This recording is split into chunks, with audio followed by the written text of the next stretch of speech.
gate. This field is in motion and approaching the start.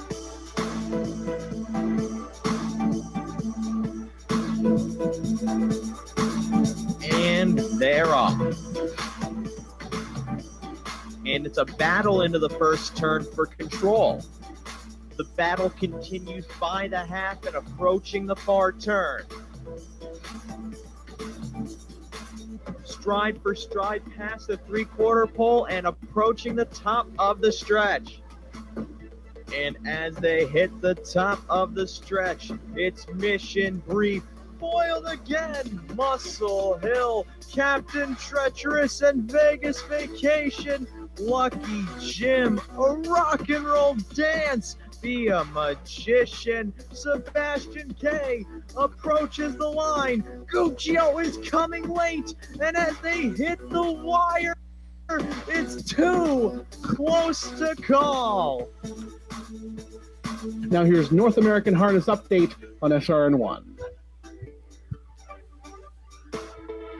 Attention all men, attention all women, attention all gentlemen, attention all gentle women, if there are such things.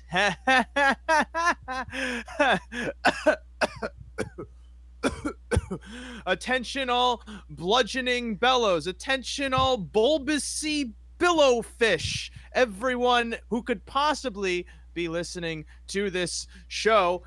That is mostly my voice right now because I can't unmute Rod Allums Jr. He's live on his end, but on my end, we don't have him here just yet because all of the infrastructure, for some reason, it's just, I don't know if it's because the temperature dipped to like 25 degrees Fahrenheit. Unfortunately, it was not centigrade. I understand it would be more dramatic if it had been centigrade, maybe even if it was somewhere in the Kelvin range, but the temperature's nonetheless getting colder, so maybe the little device that how you typically like kick something to try and get it to work, I'd kick this, but I'm afraid that it would just shatter the same way like you go to a museum. If you touch any of the fossils, they just disintegrate, and that's why Rod's no longer allowed in the Smithsonian for other reasons. But now, Rod, I have you here on Radio Land. I understand I've been talking to everyone in Video Land. You did your little handshake thing to show people that you are in fact alive.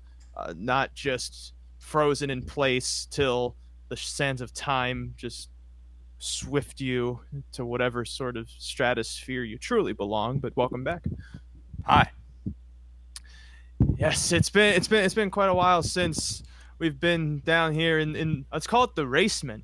It's a joining of my name, the word race, and smint, part of the word basement.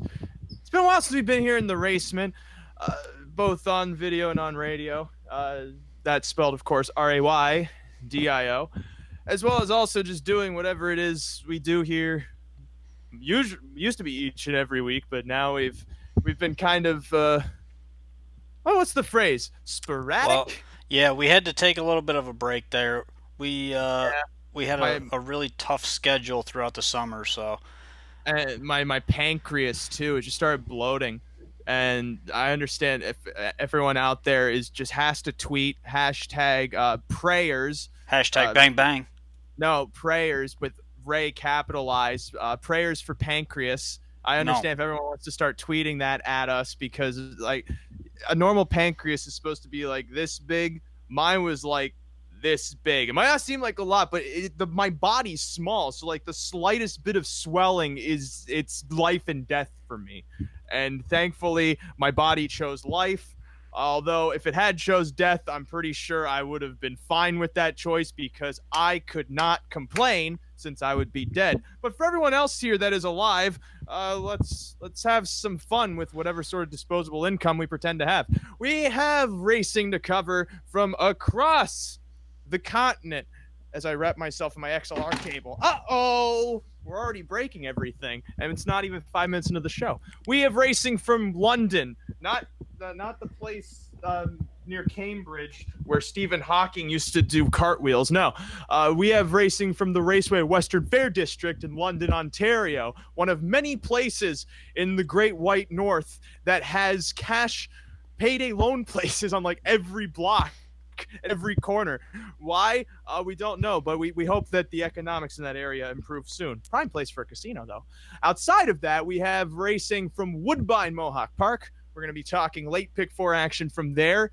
That late pick 4 at London, by the way, we're also going to be talking about as a $5,000 guaranteed pool. And if that's not enough money for you, first off, who are you? Who do you think you are to say that's not enough money for me? First off, if that's not enough money for you, then maybe you have some money that you should give to some other people. If you're such a high roller, you're such a high baller, all right? Maybe if you're that person too, how about you try the Meadowlands pick 4, $50,000 guaranteed pool? Bunch more people putting their mouths onto the tickets. Instead of their mouth where their money is, they're putting it onto the tickets. I'm just trying to cut some words out of my typically verbose vocabulary so we can start rolling into the show. And of course, to cap things off, we'll have racing for a preview of Rosecroft for Monday with our boy, the Hanover Hustler. Rod, I believe you told me that they're dragging a bit over at London, so we have plenty of time. The sixth race just finished, so we got some time over there at London. So before we jump into that pick 4 over there, which is also tagged the NAHU pick 4. That's right. 2 matters of business to go into real quickly. That means my wallet out. Okay. First off, I need to give a shout out to my brother. Blood wouldn't make us any closer. John Roberts, racing out at Cal Expo tonight, driving for the first time in about 5 or 6 years. So we want to congratulate him on that and look forward to watching him in the bike again. Hopefully he brings home a couple winners. He's got 3 drives tonight, all 3 of his own horses. So good luck to Johnny, and hope to see you in the winner's circle a little bit later. And also, it's giveaway time. It's Christmas. We're going to give some stuff away. You want to see what we're giving away? Because Ray doesn't even know we're giving stuff away, but we are. What? How can we afford this? We couldn't afford to feed me on the road. How can we afford merchandise to give away? Here's what we're giving away tonight. All you have to do to be eligible to win these items, and they're all going to one person, so it better be a good one. And if you don't need the stuff, give it to somebody that needs it. So here we go. Right here. Okay. That's a beanie. I have one of those. Yes. NAHU beanie. It'll keep you warm all winter long. So that not good enough? My heart. How about? Oh, that's a Hawthorne blankie? T-shirt. Okay, that could Hawthorne be a blankie. T-shirt. How tall you are. Then we've got a couple things from Western Fair that they gave us. Ontario Sire Stakes hat. Because it's in Ontario. Yes, that would make sense. And how about this? Oh, a Camluck Classic T-shirt that when you're eating spaghetti can get all stained up. Don't eat spaghetti when you're wearing that. Okay, that's unfortunate. That's the one qualification. People who eat spaghetti not allowed to enter. Everyone else, many can enter, few will win. And by few, I mean one, or Rod means one. You just said business, so I took out my wallet. So my matter of business is that I'm missing my library card. So if anyone happens to find my library card, email us at rod@nahupicks.com. And I'll just delete the email. Well, God forbid Rod Allums Jr. and the word library be within 5 miles of each other. Yeah, nobody goes to the library. It's 2020 almost. Rod, the day you read something more than 200 words is the day I will cry. London Pick 4 starts with race 7. I wrote 683 words this morning. Wow, bang, bang. That's so incredible. The fact that you got your brother CJ to help you write. That's so cute. Teamwork. Race 7 starts the pick 4. It's a Philly American Condition claiming event with a $7,000 tag and a purse of $4,700. Field of, I believe, 9 going postward to kick this off. A field of 8. Sorry, pardon that. No scratches to report in this sequence. I did not get a chance to look. Yes, there are scratches. Who's scratched? In the first leg, scratch. Give me 1 sec. I'm getting back to it here. In the first leg, scratch the 5 and the 9. Okay. Oh, squirts out. That affects my ticket. It affects my ticket as well because I had the all button there. In race number 9, the 9 is scratched, which wasn't also eligible, and the 10 in race 10 wasn't also eligible. He's not going either. And also note, I just realized this, where you had the all button on your pick 4 ticket is not reflected on the graphic because I don't have an all part. Oh, Brownick is the next horse I use.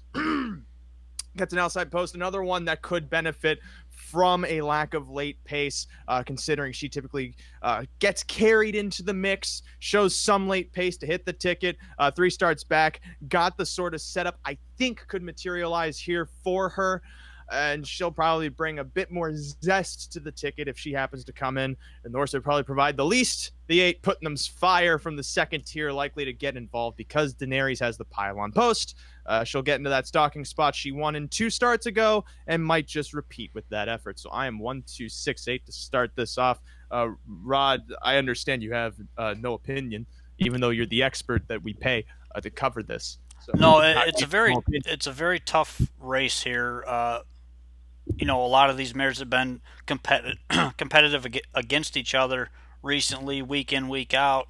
And you get a horse like Putnam's Fire who's dropping back into the claimers from a tough race. I mean, that's a really tough race over at Batavia that she raced in last time. And she had the outside post, so you just toss that one out, beat these 2 back. I mean, she definitely plays from the second tier, but it is the second tier. Look elsewhere. I mean, the 7 Zinfan Dart. This is another one that can close if they go quick up front, and I think they're going to go quick up front in this race. And as long as they can get down there in time, I think she's going to be coming late, and she's got a nice kick at the end as long as she can get close enough, because a lot of these things are going to come home in 31 and change, and she can get home in 30 as long as she gets the right setup.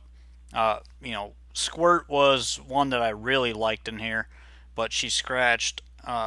Another one that I think you have to have on your ticket, the one Daenerys. She's won 8 times this year. She's hit the board 18 out of 36 times. She's just been off form. So, take it or leave it. I think she's a play, especially from the rail. So I just hit the all button. There's a lot of different angles in this race that you can use and hope for a long shot. And for some reason, Daenerys is currently 10-1 on the board. That's probably not going to last. Race 8, another Philly Mare claiming event. This one for an $8,500 tag and a $5,200 purse. Explain why Robin the ATM is a single, and don't say it's because St. Louis is going to blast, because you don't know this mare can go all the way. She should go all the way in this race. She's back in the St. Louis barn, and she's a 16-time winner this year. I mean, think about that. 16 wins in 36 starts. She's just been unbelievable, especially her last 5 starts. She's been really good. Claimed 3 of those 5 starts. And the 2 times that St. Louis had her in their barn, a win and a second, and got beat by Friends to the End, who just raced at Flamborough last night in a tougher race over there. So I do expect this horse to be on the lead, and they're going to have to catch her, and I just don't think they will. My issue, though, is 2 starts ago, she had every right to win, and you did mention Friends to the End beat her, and she's most likely a better horse than some of the ones entered here, but I don't like the fact that she gave way. She does have the inside post. She even gave way when she had the inside post 4 starts ago before she got claimed from whoever's barn that might be. I see Alfie Carroll. Moreau. That was Moreau. Okay, I was about to guess because of Carroll. But outside of her, I throw on the 3 Play with Passion simply because she'd raced decently at this class level, but her problem was that she never got a good draw. She had an outside post when dipping towards a way weaker level last time, went off odds at 8-1, totally ignored, and won like she was supposed to on the class drop. I like the fact then that she's moving back up in class towards this level that she's raced before, and she seems like she has the sort of late kick where from this post, if she just gets away somewhat close towards the leader and the one is somehow short in that final 8th, she could be the one that just slings on past. So I'm going to go 1-3. I'm cautious of that St. Louis horse. I don't know if she can go all the way, but she very much also could. The third leg is race 9, another Philly Mare claiming event, condition 1 for $4,700 with a $7,000 tag. You and I are on the exact same 3 horses. Yeah, I thought this leg was pretty much just right there in front of you. It's hard to go with anybody else here. The one, Queen of Hearts, obvious with that form that she's been in recently. She doesn't win a lot, but I think she's peaking right now, and she's extremely confident, so she's a must-have on your tickets.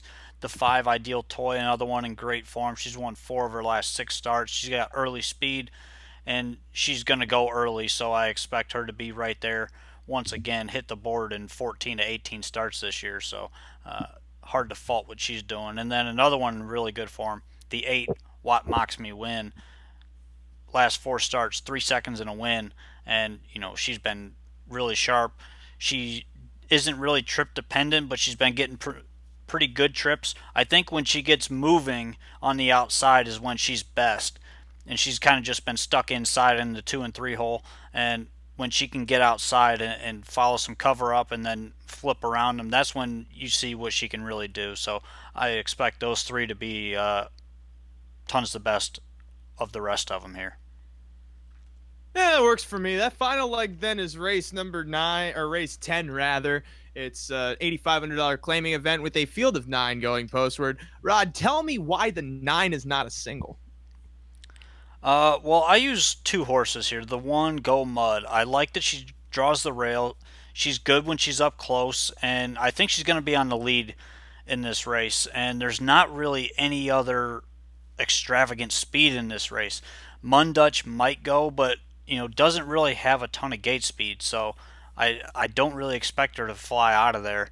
The other one that might go is Terracotta Lad, which we might just go ahead and ask Tyler Borth what he's thinking there with her, since he's going to jump on with us in a little bit. But I think the one's going to make an easy lead and could just steal the race. But again, you have to use the 9, OK Man, just because of the form at St. Louis. And this horse made $71,000 this year, and its second start after a big first over win for this barn. So, short price obviously, but I'm going to try to beat her with the 1. I don't know. My issue with Go Mud is that every time he's had a perfect trip, he's always losing ground in the stretch, and now he has to go an extra 16th of a mile. That's just tough for me to. It's tough for me to comprehend that he can go that added distance and gain ground, as opposed to in every other race. Even when he lost to OK Man in that most recent start, the only advantage he has is that the 9 has to overcome the second tier. But even then, the 9 could probably find a way out. And it comes down to whether there's some sort of chaos that happens because people see the favorite as the second tier and they go, let's screw him. Or if they go, he was going to win anyway. We want to go home. It's been a cold night. I want some soup. And you don't know what the drivers are thinking. We'll ask Borth if he wants soup later. But I single OK Man. So here's my ticket. For 20 cents, I'm 1268 with 1-3 with 158 with 9. That's $4.80 for 20 cents. Do note the 5 squirt scratched out of leg 1, hence my shortened ticket. Rod, yours. I am all with 1 with 158 with 1-9.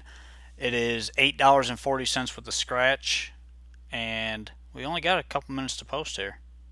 Yeah, currently the 2 Bad Nightmare, the favorite at even. And you see those 2 guys on the screen right there, Tyler Borth and Scott Ray.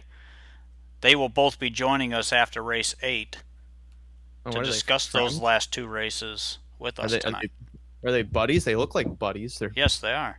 They're right next to each other. That's something. Friends of the show as well. If they weren't buddies, this would be awfully awkward for us to just see them kind of looking at each other on the track. They're probably discussing what they're going to say when they come on NAHU. They were just like, are you going to go? And then they're like, no, you're going to go. No, you're going to go. No, you're going to go. And then they're both going to go, and then they'll both lose. I don't know about all that.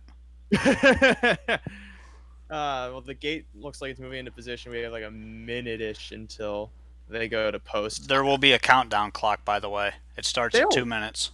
They always had a countdown clock. It's a new one now. Oh, there it is. Up on the top right. Interesting to see. Not that Putnam's Fire is the even money favorite. The horse was the favorite on the morning line, so we'd expect nothing less than that. The 1 is taking no play. Daenerys is 7-1 right now. Hi, Mike. Shout out to everybody watching right now. We got to give a shout out to them. Mike Probosi's joined us in case you guys didn't hear him jump in. He's a quiet man. I am quiet. Just don't talk too loudly. The kids are asleep.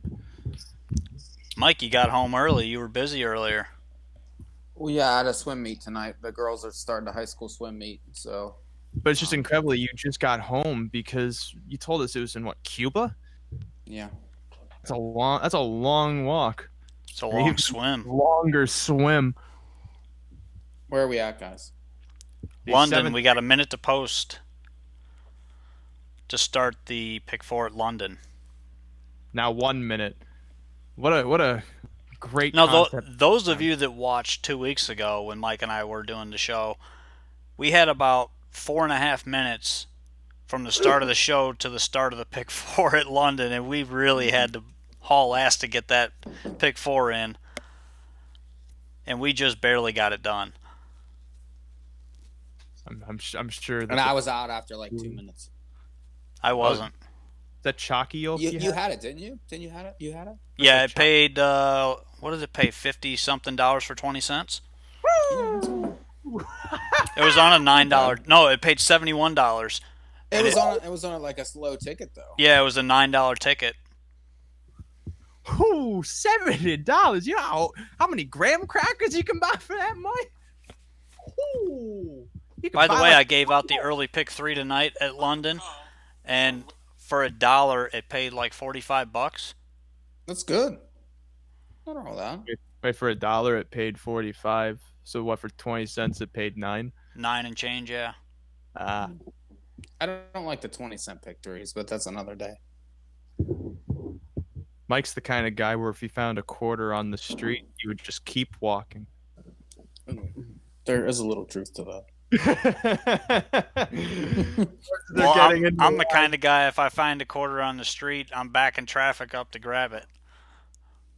Yeah. How can you find it while driving? You should be focusing on gates open, wings unfolded, horses behind the gate. Here we go. 8-5 on the 2 Bad Nightmare. Second choice is 5-2. The 8 Putnam's Fire. Third choice at 3-1. Now up to 7-2. The 6. Oh God, Bionic. There we go. We'll go with that. Bronack. Scratch down to a field of 7. Let's go 7. Swinging into the stretch. They're in motion and approaching the start. NAHU pick 4 at London underway with April Bandit towards the inside, beating Daenerys to the front, heading to the first turn. Putnam's Fire then from the second tier protects position to race into third with Bad Nightmare ducking to fourth. Scottish Light races fifth, heading towards the backside with Brannick.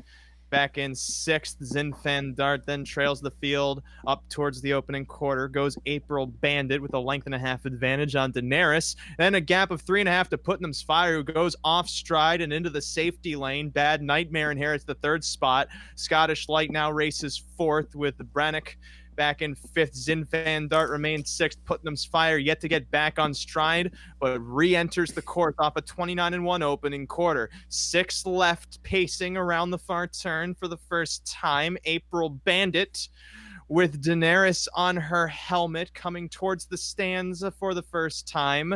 Then back third remains Bad Nightmare, still gapped a touch, about 4.5 lengths off the leader. Scottish Light sits on her helmet from fifth as now Brannick goes outside from sixth and looks for some cover through a 59.4 30-3 that second quarter, circling the clubhouse turn towards the backside once more. April Bandit uncontested until Bad Nightmare now makes the move out of third for Borth, moves after the pace center coming towards three quarters, now matches strides with Daenerys in the pocket. Scottish Light meanwhile locked in by Brannick, not advancing in a stalled flow. Zinfan Dart then gapped 6 lengths past three quarters and 1:29-3, 29-4. Bad Nightmare now progressing towards April Bandit, only a neck away, now a nose away, matching strides with the leader coming to the top of the lane. Daenerys then sits third as now Brannick mounts a bid 3 wide for the stretch drive, while Bad Nightmare powers past to the lead and draws clear from April Bandit. Daenerys pop pocket now moving up into second with Brannick to the center, but Bad Nightmare blew him away to win by about 4.5 from Daenerys, April Bandit, and Brannick in 2 minutes flat. Neat. Get the 9 to 5 favorite when you go all. You gotta love it, Rod. Yeah, it happens. Happens too much. Although I was surprised, I didn't think Bad Nightmare would be the favorite, but you knew something was up when Daenerys wasn't taking any money. You knew something was gonna go awry. Red, why is this not standing? All right, what? Oh, this is not gonna stand anymore. It is no Ray's longer. having technical issues. It's not. It's an equipment issue. It's not technical at all. There's nothing technical about a hole and a bolt. When the bolt should go into the hole, but instead it limps off. Struggling to hit the hole again. That's not the story of my life. Typical. Two. This is one. not a new problem for Ray. Apparently, he doesn't think it's technical either, so that's probably why he's struggling. It's not.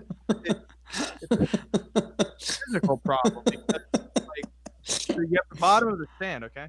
So it's supposed to, you have the bottom of the stand, and it should just like gone, but then it just kind of starts to slow. Oh, it's staying right now.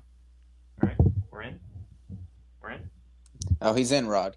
Nope, it's off. Nope. Well, How do you feel? Wrong hole. everybody, please take a moment of silence to remember what was this mic stand, as it is now going.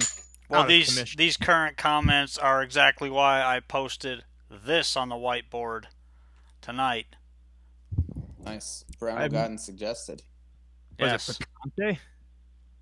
Oh, parental what? Guidance suggested. There's too much sexy happening. Oh. What? Oh. Bang bang. What are you talking about? I was just talking about why my mic stand isn't working. What does that have to do with sex? Said sexy. Get your mind out of the gutter. Yeah. What? You're the one. You're the one that insinuated it in the first place. Top four London 2136. Oh yeah, 9 to 5, 7 to 1, 7 to 1, 2 to 1. God, the 6 went off 2 to 1. Wow, what an awful price. And somebody pulled up with broken equipment there. That was probably the 7 or the 8. Whoever broke in the first turn. That was the 8. 6 got claimed by Jim Watt. That's a lot of money. 80. You know what I would do with $8,700? I don't know. I wouldn't claim a horse. Buy a car. I got debt to pay off. I owe people money. Like I leave the house and there's always an unmarked car just across the street with tinted windows. Well, what do we got next? I don't even think they live there. What's next? It appears I've missed nothing. But no.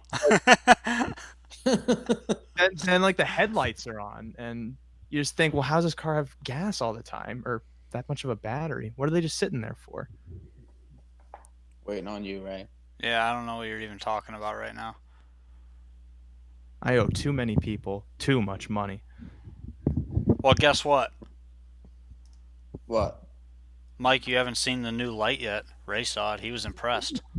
No, I did see it. You sent a picture. I said absolutely nothing, and he took that as impressed. Like I understand shock and awe. It does seem to be. It does seem to be a little brighter around you, bro. Oh, that's not bright enough. How about that? Or that? Oh. Or that? Oh. Huh? He's finally bought salvation. It looks pretty bright. It is. How about a white light? I like white. Are we doing Meadowlands? I believe they're coming up. And it's been a wonderful card over there. I don't think the pick 4 is bad though. I liked it. You don't like it? Ray's having trouble. Really do not. But we'll try. I'll try. You don't like it? I did not like this card. I liked last night's card better. You hated last night. What does that tell you? This pick 4 starts in race number 8. To be fair, you could argue that I don't really like the card as much because I don't feel like I have a great idea about what's happening, but also some of these horses are just god. For people who follow the Meadowlands frequently, Arrakis won tonight. That's a horse that is pretty one-dimensional, but he got a perfect setup. But like he seems like a fine horse, but when a race sets up for Arrakis to win, I'm always wondering, well, what's going to happen the rest of the card? It seems like it's going to be one of those weird nights where either I'm going to be completely right or completely wrong. We'll find out with this pick 4 starting in race 8. It's the Preferred Trot, a $30,000 purse. This race has frequently gone to upsets. A couple of weeks ago, Buen Camino won as the longest shot on the board, but there should never be a horse that's like 50-1 because every other horse is 3-1 in a race. That's bad. And you should probably bet that horse as a result because the horse made sense. But then Miss LA Rose last week somehow got out and got by to win in this race, and it doesn't seem like the favorites could prevail again. It's a pretty wide open affair. I believe, Mike, you're the deepest of all of us in this race. You're taking 5 of the 8. Yeah, just like you said, it's been a lot of upsets, and it's hard to trust anything in the race. And there's some significant changes on some I think that are worth noting. So I'll use the 5. I'm 5 deep. The 1, Say You Do, gets a driver switch to Dexter Dunn, an inside draw now. Just won from the 10 hole for numbers of 15,000, and was 10-1 against these sort of horses. 2 back. I think he fits. I like the driver switch. The horse has 10 wins in 23 races this year and is a use for me. The 2, Southwind Chrome, was 40 cents or was 80 cents on the dollar on November 29th and, broke. So prior to that, was against Atlanta and Bold Eagle and the Breeders' Crown. So this horse has a bunch of class and is drawn inside. And if the horse behaves, probably wins the race at a short price. But he's hard to trust again because, he comes off a line where he ran and they could be trying to get a clean line. He never really gets away close. So we'll see what happens with that one. The 5, Muscle M Up. This horse fits at this level, was 5-1 in the Preferred on November 1st, was favored last time at Philly from the 8 hole and 1. And that's difficult to do, I think. Gets the big track back, gets Fonstead back in the bike. I like that one also. The 7, Trolley.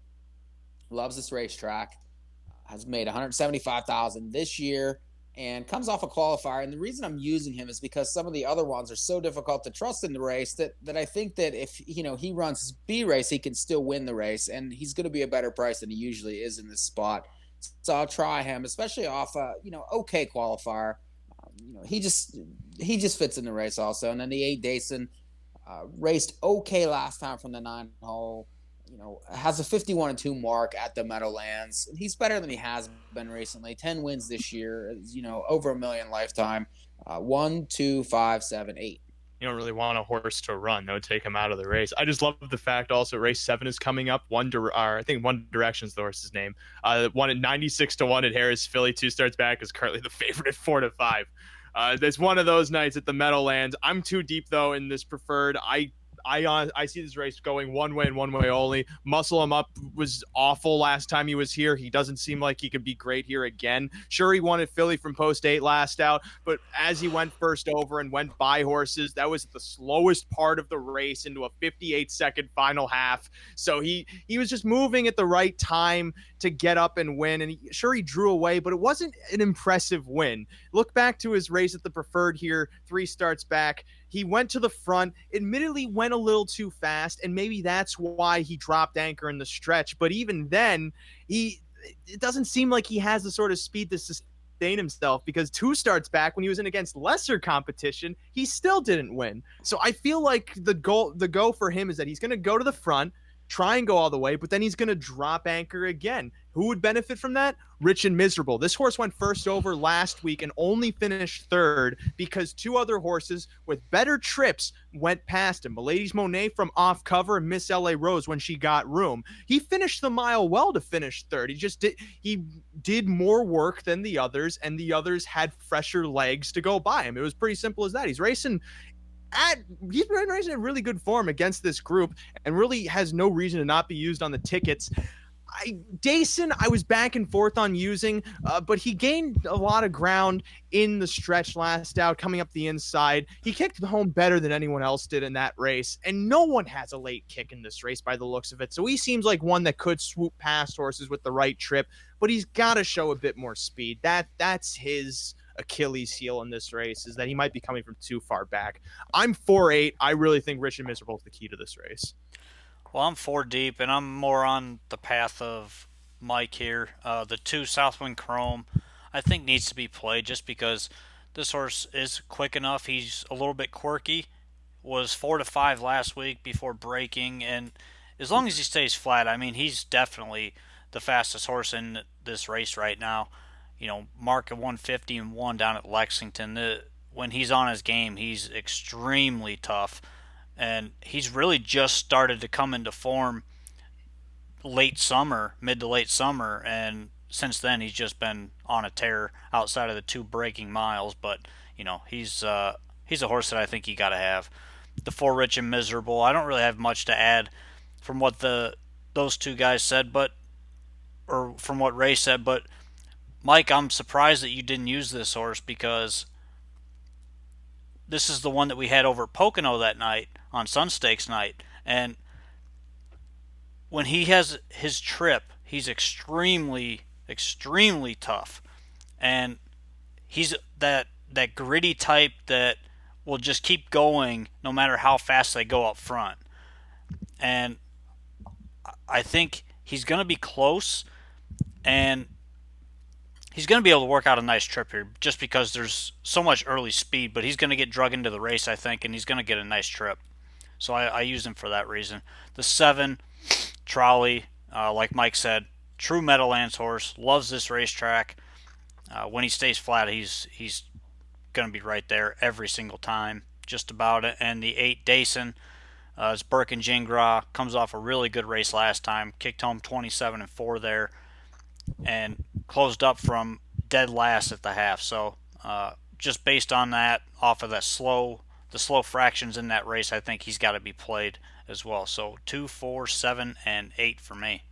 I'd like Trolley if the qualifier was better. Race 9 is the second leg of this pick 4. Now we're at 10,000 the last 5 starts. Field of 10 going postward here. I'm honestly surprised that both of you managed to go as deep as you did, even though you only took 4. Starting with you, Mike. I don't know. I mean, you might see it different than me. I thought it was a difficult race. You know, I like the one a little zooming who's stepping up into the race. But this horse is a stone closer with a ton of back classes, made over $1 million. He raced well last time, you know, after being off a couple weeks. And, you know, I think he gets a little bit of a setup here. So, and you're going to get a price now. I would imagine, you know, 8 or 9 to 1, especially stepping into the race. So I don't mind him. He's a use for me. The 3, Cadabra Queen, it's just okay. Like, she won 2 back, crushing numbers at 6,500. But then stepped up and was, you know, 7-5 with Dexter Dunn, second time Lasix, and really just, you know, ended up flat in the stretch. She's, you know, she was this way at Woodbine too when she raced. She was either very, very good or very bad. That's why I think, you know, she's hard to trust in the race. I'm using, but, you know, more defensively than anything. The 6, Magical Beliefs. This horse is racing at upper levels at Dover, and you know, was at the top, you know, one of the top levels here. 3 back.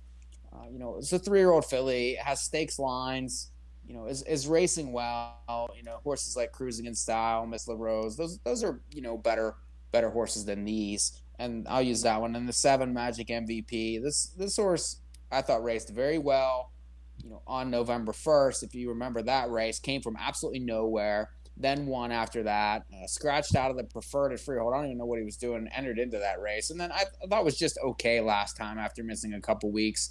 David Miller's back.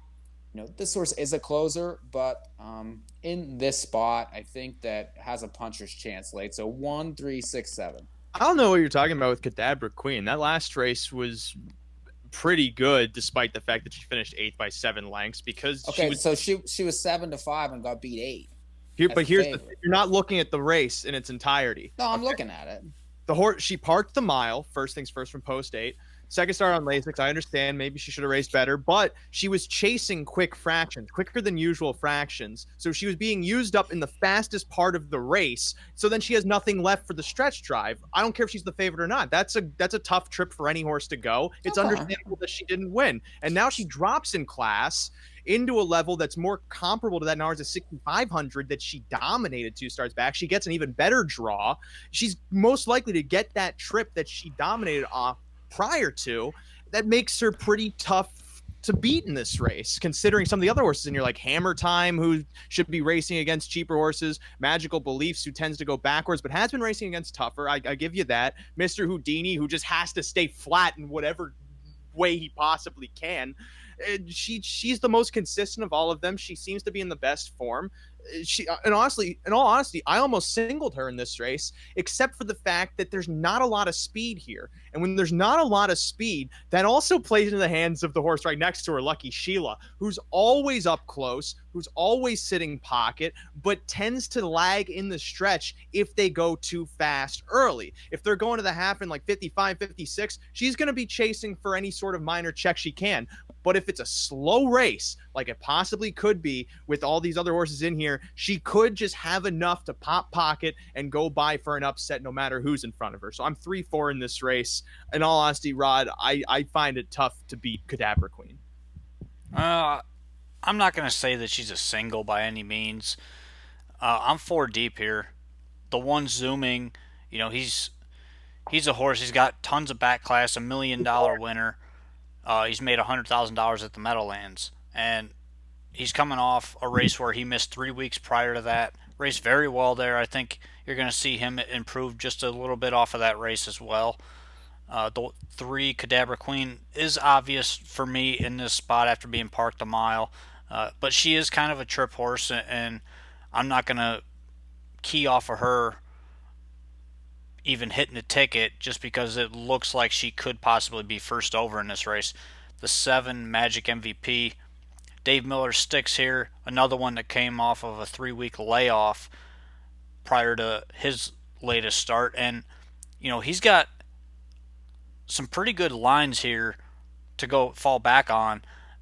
Against cheaper, yes, but I don't mind the step up in class because this is kind of a weak now when there's a 10,000 bunch. And then the 8 Mr. Houdini is Burke and Jingra again. Outside post obviously is going to hurt this horse, but he's a quirky horse. If he stays flat, he's got a shot, and that's really the only key with him, just staying flat. So I am 1, 3, 7, 8 there in leg 2. Leg 3, race 10. Now there's a $15,000 in the last 5 trot for a purse of $20,000. Come back to it. We got 45 seconds at Western Fair. Okay, we'll hold off on Meadowlands. Sorry, everybody. Hope you can forgive us. Second leg of the pick 4 at London coming up. I'm live to the 1 and 3. Rod is alive to the 1. I hate to say this, but let's go 3. No. Yeah. want this 3 to win. Yeah. 4 to 1? Jump. Oh, yeah. I like that. I like 4 to 1. I like 4 to 1 when there's a 3 to 5 in the race and the horse is like 9 to 5 on the morning line. I like 3 to 5 when I'm single to him. We got that on tape. Let's use that against you for the rest. Yeah, that he likes 3 to 5.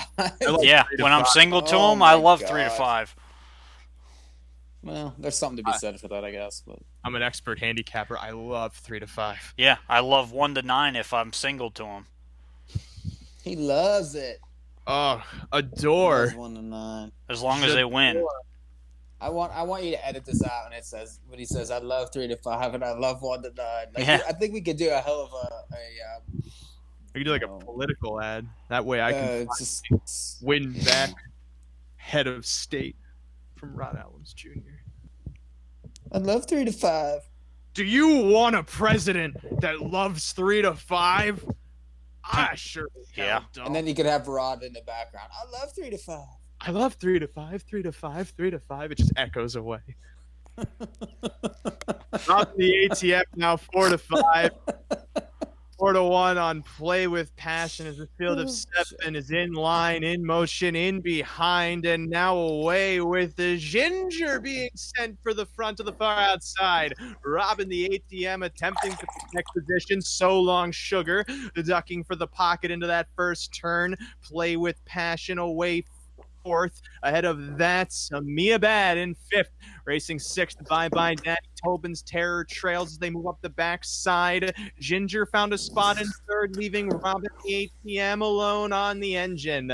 So Long Sugar sitting second, about a length and 3/4 off the lead. Again, Ginger in third, about 3.5 lengths off the front through a 28-1 opening quarter. Play with Passion races fourth, but now angles outside around the far turn first time, supplying some cover to That's Mia Bad, yet to commit second over. Bye Bye Daddy may beat her to the punch. Now she's racing to the inside, not pulling just yet, still trailing Tobin's Terror. Play with Passion, venturing uncovered towards Robin the ATM, the 3-5 favorite heading towards the half. She's now up within 2 lengths of the lead, now a length of the lead through a 58-4 half. 30-3 that second quarter, circling into the clubhouse turn. Robin the ATM remains in front here by a length and a quarter. Outside Play with Passion matches strides with So Long Sugar from the pocket, gapping 3.5 lengths, races Ginger to the inside of That's Mia Bad, flinging 3 wide and around Bye Bye Daddy to take fourth. Behind her, Tobin's Terror from the back of the pack, also showing some speed, but has about 5 lengths to make up on Robin the ATM, coming to 3/4 in 1:28-3, 29-4 on the back. Play with Passion begins to retreat wide of So Long Sugar, while That's Mia Bad holds fourth, coming to the top of the stretch. 3-5 favorite Robin the ATM with a 2-length advantage. So Long Sugar holds second, angles outside for the stretch drive, but gives chase to Robin the ATM, who's in the final 16th, urged on and holding her command to win by 2 lengths. Second there, So Long Sugar. Photo for third, That's Mia Bad, ducked inside of Play with Passion in 1:59-3. 1, 2, 3, 4.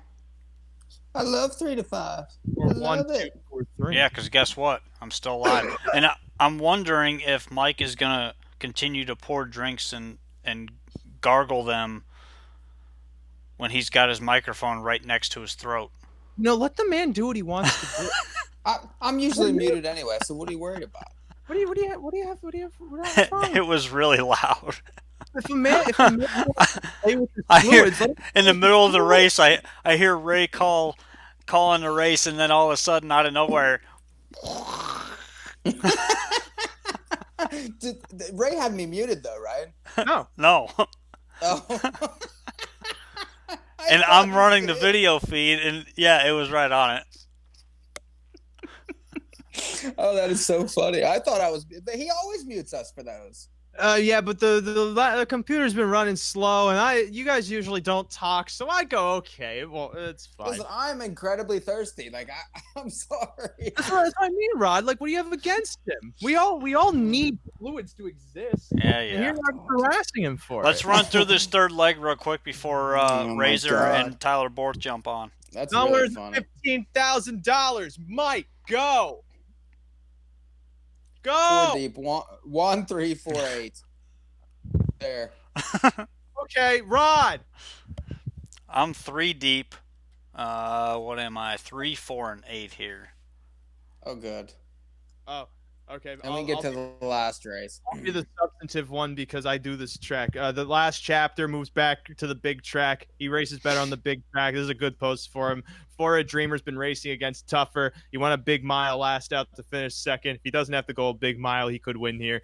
So 3 and equipment change. What equipment change? What is he doing? He's not He the had Hopples last time. Oh, I thought you meant this time. Yeah, and this time. And now for the bane of my existence, this last leg of this pick 4, I literally spent 30 minutes looking at this race, and I almost wanted to delete the program because I hate this race. I hate this race so much. It's a non-winners of, well, no, it's a Trackmaster 74.5 race for a purse of $6,500. Mike, you have the largest cojones I've ever seen because you decided to take Ducky's Dynasty and only Ducky's Dynasty. And quite honestly, if your cojones get any bigger, I may have to get my doctor to see you because I'm worried. I am worried for how big they are. Why? The horse raced really well last time, and now it gets a massive driver switch. Huge. I mean, that's all you need to know. You don't even need to look at the rest of the race. The driver switch can't just make the horse win. I'm telling you, right? Like, okay, for starters, this horse raced poor.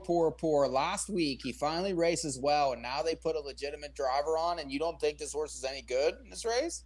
He's going to be 3 to 5. I don't think the horse loves 3 to 5. I don't think he's a single. Rod, why do you love 3 to 5 so much? Well, I also like a long shot in here. Well, I And like the him 6, too. Titus Sealster, with like the him driver really- change from Steve Smith to Andy Miller. This horse also raced well, and he actually beat the 7 last week. Andy Miller jumps on, second start over the big track, and horse closed up well. He actually passed Ducky's Dynasty last week, so I think the combo of driver changes on the 6 and the 7 in this race are going to be key, and I'm using both of them there to close out the sequence. I'm using all 4 of my contenders posted on www.nahupicks.com. I used the 2, Some Gold, who gets a massive post switch, had post 9 and 10 his last 2 starts, scratched sick 2 lines ago. So now he makes his second start off the 6 scratch. And you know what? He might do something. Who knows? This race is awful. It's terrible. I really wish I did not have to look at it. My kids are terrified that they even make races like this. But I had to console them. I said, Tommy Dillon, I don't know why I named you that, but you're fine. Everything's okay. We'll make it through. Titus Sealster, I liked last week. He got a pretty easy trip sitting at the pylons the whole way, but then once he got room, he showed a bit of go, finished 5th. I like that. I feel like this horse might show a bit more speed from this spot because, God, someone has to leave the gate in this race, and he could be one of them to get a spot up towards the front. He'd probably benefit from it. Tail Gunner Hanover typically has a good late kick. He's just usually too far back. He's like 3rd or 4th over every time he hits the top of the stretch. But this field's also so terrible that he might just like take the initiative to start going, pick up some cover, race second over, and win. I see that happening for some reason. And if that doesn't happen, then maybe Bungalow Bill does something. He makes his second start off a 6 scratch. Last out, he tried going first over, but he faltered and finished 5th because, I mean, he was sick before. He's not going to be 100%. Maybe he's like 90% now, and that could be good for him. So I'm 2, 6, 8, 9 to cap this ticket, which makes mine go as follows. For 50 cents, I'm 4, 8 with 3, 4 with 3, 4 with 2, 6, 8, 9. $16 for 50 cents. Mike, your ticket. 1, 2, 5, 7, 8 with 1, 3, 6, 7 with 1, 3, 4, 8 with 7. It's $40. All right. 2, 4, 7, 8 with 1, 3, 7, 8 with 3, 4, 8 with 6, 7. It's $48. Bang bang. All right, fantastic. We also have to talk about Mohawk at some point because they're going to be going soon.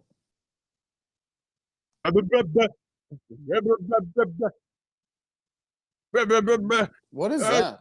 I don't know, but I was just doing whatever noise it sounded like in my ear. That's from Rod's, yeah? Yeah, Am I you allowed got. to drink some I of my was drink? muted. Oh, I'm drinking this softly. This is uncomfortable. I just have to stand here. Okay, then. So Mohawk, pick 4 starts soon. If you're going to do that. But also, Rod's doing whatever he's doing, but we also have to talk about Mohawk. And we can. Oh, okay. He's telling Tyler Gorth and Scott Ray how to use the internet. Yeah. Like one of the pick 4. I'm surprised you only use 2 horses. But like I Pikachu Hanover has looked really good in those last couple of starts, and I assume you only think one of them.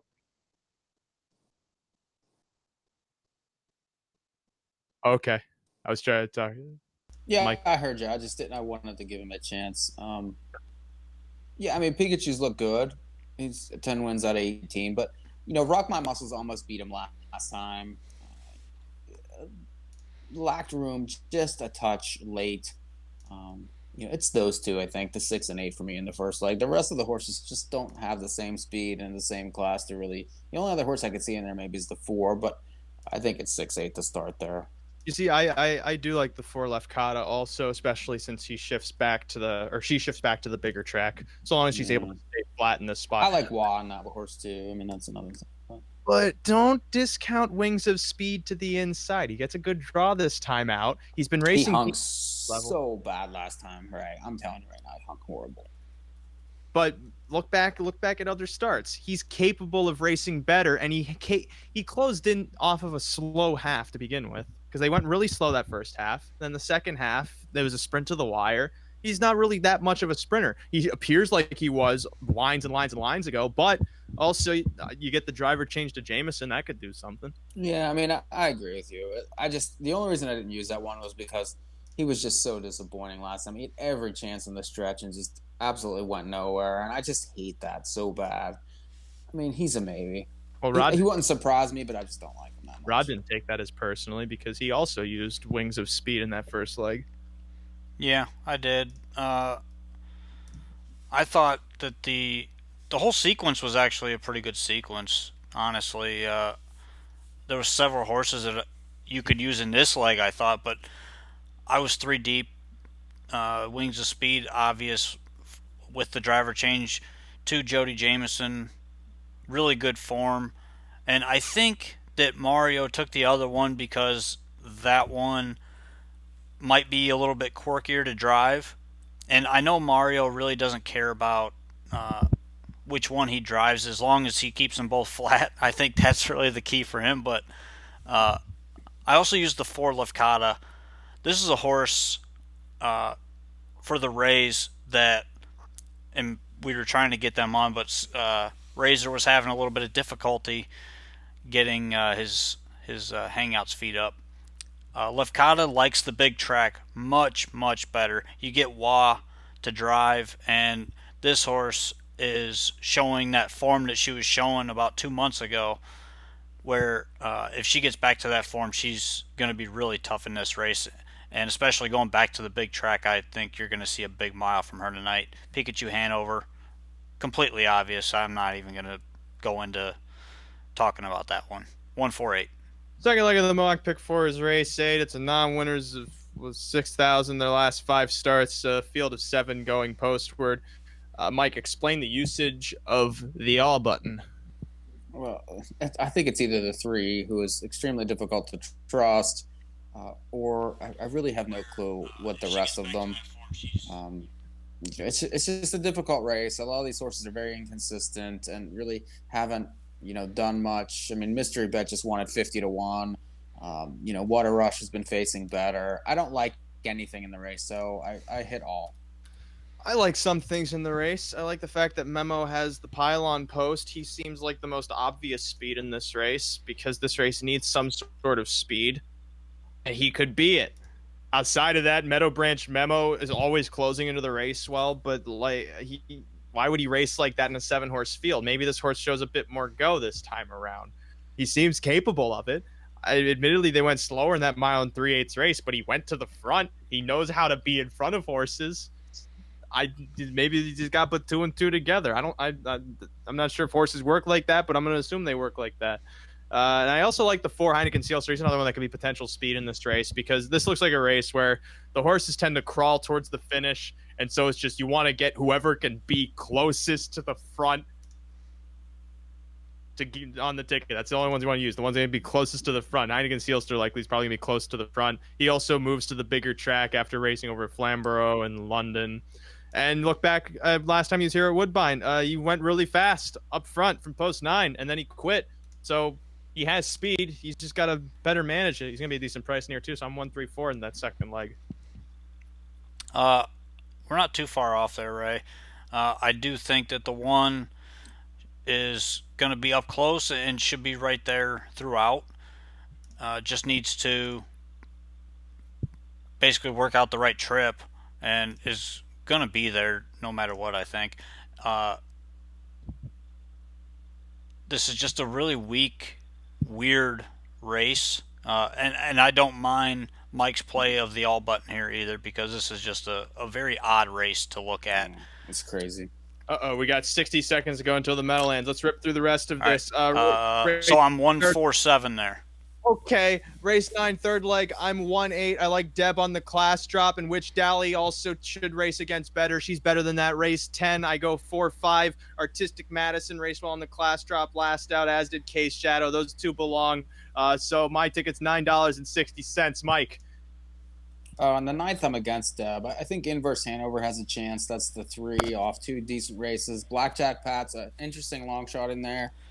Witch Jolly isn't obvious. And then High Rolling A was a debut winner for Osceola from the Australian connection from down there. And then the last race, I agree on the 4 and the 5.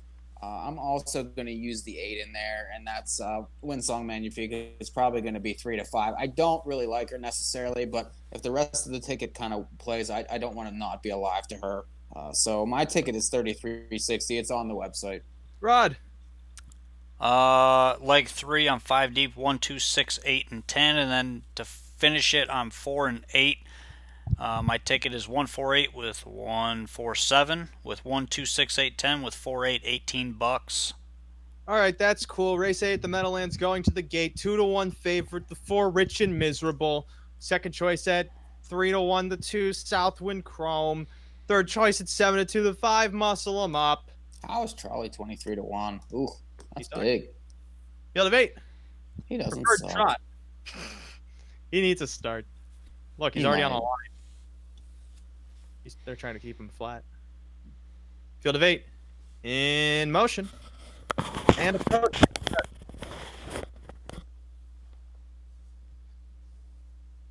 Often trotting Jingrad darts Dason from the outside for the front. JL Cruz moves out to protect position. Off stride, Rich and Miserable to the first turn. The favorite on a gallop as JL Cruz claims control. Muscle him up wide of Southwind Chrome around that first turn, moving into second. Dason tucks into fourth ahead of Say You Do in fifth.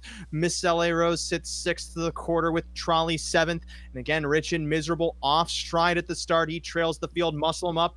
Bet down to be the favorite at 9-5, takes the lead through a 28-second first quarter. Outside and rolling comes Southwind Chrome from third towards second, and now up to the leader coming towards 3/8. Sitting third, JL Cruz with Dason trotting fourth, now about 4.5 lengths off the front. Fifth still Say You Do with Miss LA Rose remaining sixth, and Trolley seventh with a long ways away to Rich and Miserable. Southwind Chrome cleared Muscle 'em Up to the half in 54 and 4, 26 and 4 that second quarter. To the far turn, Southwind Chrome leads Muscle 'em Up by 2. Outside from fourth comes Dason, locking JL Cruz at the cones. Shuffled to fourth now with Say You Do gapping cover fifth. Muscle 'em Up pulls pocket from second to three quarters as T-Trix shows Southwind Chrome the whip. Those two scoot clear of JL Cruz in third, about 2.5 lengths away. Off stride when Say You Do with Dason in fourth with about 3.5 lengths to make up. 122 and 4 for three quarters. Muscle 'em Up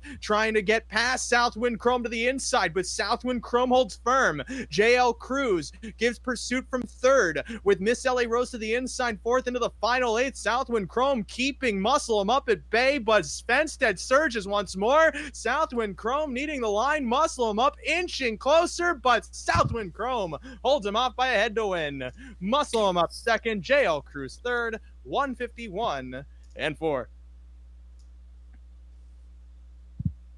Well, that was a weird race.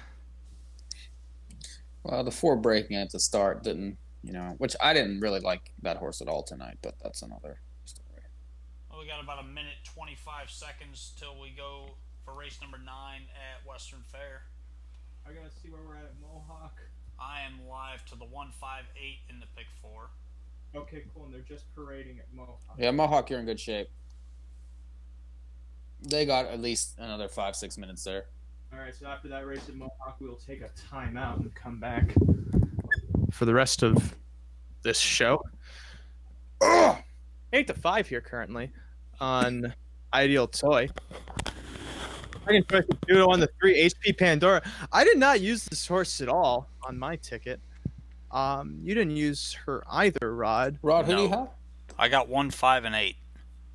Oh, okay. Yeah, because HP Pandora won decently 2 starts back over at Flamborough, but that last race was so awful. It's tough to think that she would just bounce back, right? Yeah, I just didn't like in this spot. I mean, it's a decent race, but she's very hit or miss. I think she's got some kind of breathing issue because you go down 4 lines and you see that distance line when she got parked, and then you see a line that looks eerily similar last time where she just came to a dead walk down the stretch. Mm-hmm. And there's some kind of issue there. I'm steering clear there. Let's hope we can get some sort of price out of this pick 4 so far. This is the leg to do it. Ideal Toy heads towards the gate as the gate moves into position as the 7-5 favorite. HP Pandora, the second choice at 5-2, and then we got 2 at 9-2. Queen of Hearts to the inside, now down to 3-1, and in the second tier, right behind her, What Makes Me Win, sticking at 9-2. Ideal Toy drops to be the 3-2 favorite as the wings of the gate open.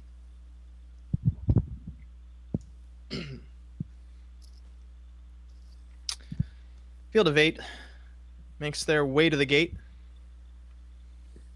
I'll take a drink before the race.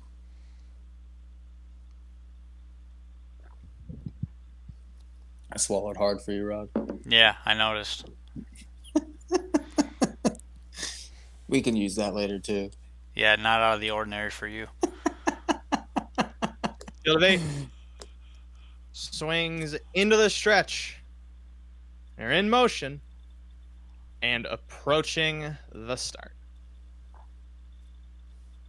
Often pacing St. Louis sends Ideal Toy from the center. Along with him, HP Pandora also pushes for position and takes the lead to the first turn. So Ideal Toy tucks into the pocket. Queen of Hearts races third with What Makes Me Win to the inside of Kinder Run 2. Oh, the 2-horse to the opening quarter. In front here, HP Pandora by a wide margin, about 2.5 lengths. Ideal Toy tightens from second. Third moves to Queen of Hearts. Is inside What Makes Me Win in a tight spot as now Ideal Toy pulls pocket through a 28-4 first quarter before deciding to pull back in. Queen of Hearts remains third around the far turn first time. What Makes Me Win races fourth. Kinder Untouchable, that's how you pronounce it. It's racing fifth to the outside of Vanity Girl, then back to New Boss in Town leading Sergeant Neil Green Beret to the half. HP Pandora still in front. Ideal Toy takes another shot at her, coming towards the halfway point. Timed as the clock clicks in 59 seconds. 30-1 that second quarter. They match strides briefly into the clubhouse turn before Ideal Toy retreats once more. HP Pandora reclaims a length and a quarter advantage. What Makes Me Win locked in by Queen of Hearts in a not advancing flow that now begins to advance once more into the backside. Kinder Untouchable's third over with about 3.5 lengths to make up. Then New Boss in Town angles to the center of the track as the field scrambles to 3/4. Ideal Toya has a nose up on HP Pandora. 3 wide Queen of Hearts. What Makes Me Win needs racing room. Blind switched Kinder Untouchable. New Boss in Town on cover through 3/4 in 129. Around the final turn, HP Pandora through it all is back on the lead. Ideal Toy to the outside, back into second. Queen of Hearts to the center, tries to gain ground. New Boss in Town angles to the center of the track for the stretch drive, and What Makes Me Win has room to the inside. HP Pandora clings to command. Ideal Toy attempts to resurge. What Makes Me Win with room, but he only gives pursuit to HP Pandora in front by a length and a quarter on the wire. What Makes Me Win second to the inside of Ideal Toy in 2:01 and 2. No passing allowed. If you want pass horses at London, go to another racetrack because this is a no passing zone.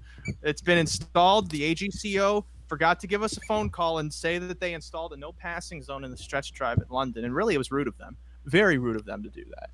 Because, you know, as a frequent horse trafficker, I thought that's information I'd like to know. When I go onto the interstate, it gives me a sign that says speed limit 55, so I know, okay, I can drive at least 75 here. But I can't gauge anything with the horses if I don't have the horse traffic rules in front of me. No passing at London. Yeah, that was just a jacked up race there. He jammed them all up going to the quarter pole, and it got all messy early on, and the whole race was messed up. Major change at Mohawk. The 8 Pikachu Hanover scratched lame. Oh boy. And on the 9 scratched also. What? Well, that makes my ticket cheaper. That Mine makes too. my ticket $12. Well, mine's like cut in half also. That So really 1 changes 4. this race Well, a with that lot. horse out, it kind of changes the whole dynamic. So the favorite of 5-2 now is the 3 Blazing Trail, down from a 15-1 morning line. Second choice. What did I miss there? The I don't think 1. I have that horse anywhere. Yeah, I don't have him either. 8 seconds to go. Oh, that's a Galucci. That's what that is. I was wondering if I should have used that horse because of that. Yeah, I mean, I would now. Like now that the 8 scratch and the 3's taking that much money off the bench for him, getting Lasix, and after the equipment change. I mean, that's the kind of move that he wins with. What's that? Is that his first start with the horse too? This one? Yeah. Yeah, because I thought the backs has had him before. Yeah. Oh, so that's and by the way, if you're watching the video feed when we go to break here, you'll get to watch a nice 4K bike cam video. Okay. Nice. Cool. Not a lot of people have the bandwidth to stream 4K because it creates tumors in rats. Scratch down to a field of 8 for the first leg of the pick 4. The late pick 4 at Mohawk Park. Tumors. Field is at the start. They're off and a trotting. Rock My Muscles shows speed, but is outkicked by massive potential to his inside. Wings of Speed towards the pylons away third, now fourth, as Lefkada leaves for position, heading towards that first turn. Away fifth comes Carry On. Inside of Blazing Trail, tucking into sixth around that first turn from the second tier. Holden Aces gets away seventh. Trailing them all, Mia's Dream to the first quarter and 28-2. Rock My Muscles clear by about 2.5 lengths, 3 lengths now. Massive potential to the backside. Racing third, Lefkada with Wings of Speed sitting fourth, half off the cones. With Carry On fifth, outside goes Blazing Trail from sixth, jonesing for some cover with Holden Aces on his helmet. Still trailing Mia's Dream to the half. Rock My Muscles unchallenged, still on an open lead of about 2.5. Massive potential gives chase through a 58.5, 29-4 in that second quarter. Locked in now, Lefkada as Wings of Speed commits first over to the far turn. Blazing Trail attempts to catch that cover, about 2.5 lengths gapped with Carry On shuffled back towards the rear of the field. Here goes. Oh, wild action there as Rock My Muscles off stride. Wings of Speed now clears command, inherits the lead to 3/4. Massive potential to the inside of Blazing Trail. Those two have 2.5 lengths to make up. Lefkada locked in by Holden Aces, ready to go 3 wide. Off 3/4 in 127. Wings of Speed with the jump. Inside, Massive Potential tries to give chase. Outside, Blazing Trail gaining ground with Holden Aces off cover from the back, and Lefkada looking for any sort of room he can get to the 8th pole. Wings of Speed, Lefkada now with room to split horses. Blazing Trail also advances as Wings of Speed leg weary in the 16th. Blazing Trail getting by, and Blazing Trail up to win. Holden Aces second. From Lefkada third, tight for fourth between Mia's Dream and Wings of Speed, 156-2.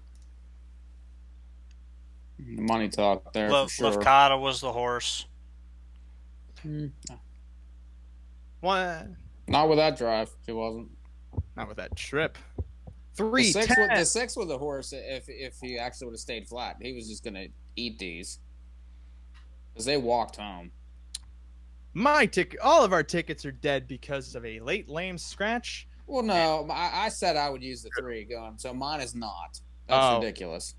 Good old Nick Galucci. I wasn't wrong. No, the horse made sense. I saw that, and I thought the same thing. But then I couldn't remember if Galucci had trained the horse before or not. But I don't think he would ever use Matthew Bax to drive. I didn't have it in my pro. Definitely not. Yeah. So 2-1 over 4-1 over. 2-1 over 4-1 over 7-1 over 7-2. 310 417 the unofficial top 5 there in leg 1. The late pick 4 at Mohawk Park. We're gonna go to break. When we come back. But by the way, can you guys tell me what are we doing at Rosecroft? Are we doing the early or the late? Early pick 3. Early pick 3 from Rosecroft coming up in the second half, as well as continued coverage of this pick 4 at London, which we all got knocked out of. And the Meadowlands pick 4, which I got knocked out of. So more wondrous North American Harness Update action to come in these coming moments for all of you at home or abroad or on a boat, even wherever you are.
Would like the name to be changed in full.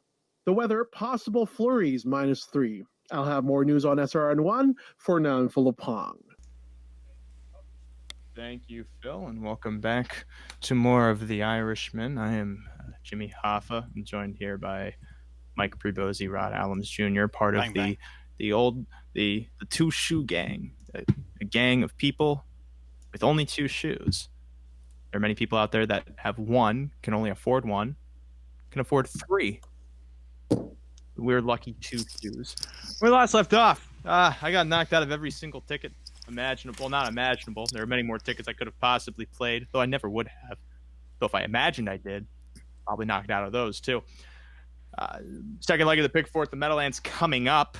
We have the 4th leg of the pick 4 at London coming up. The second leg of the pick 4 at Mohawk coming up, and later towards the rear of the show, the Hanover Hustle will be joining us. We'll be talking the early pick 3 for Monday, December 9th at Rosecroft Raceway down at Elkton, Maryland. right off of Highway 84 that takes you through Dearton, Maryland, Buckton, Maryland, not Deauville. Doesn't take you through Deauville. We'll get to Elkton one way or the other. Race 9, of course, the Meadowlands second leg of the Hick 4 Cadabra Queen, expectedly the favorite at even money.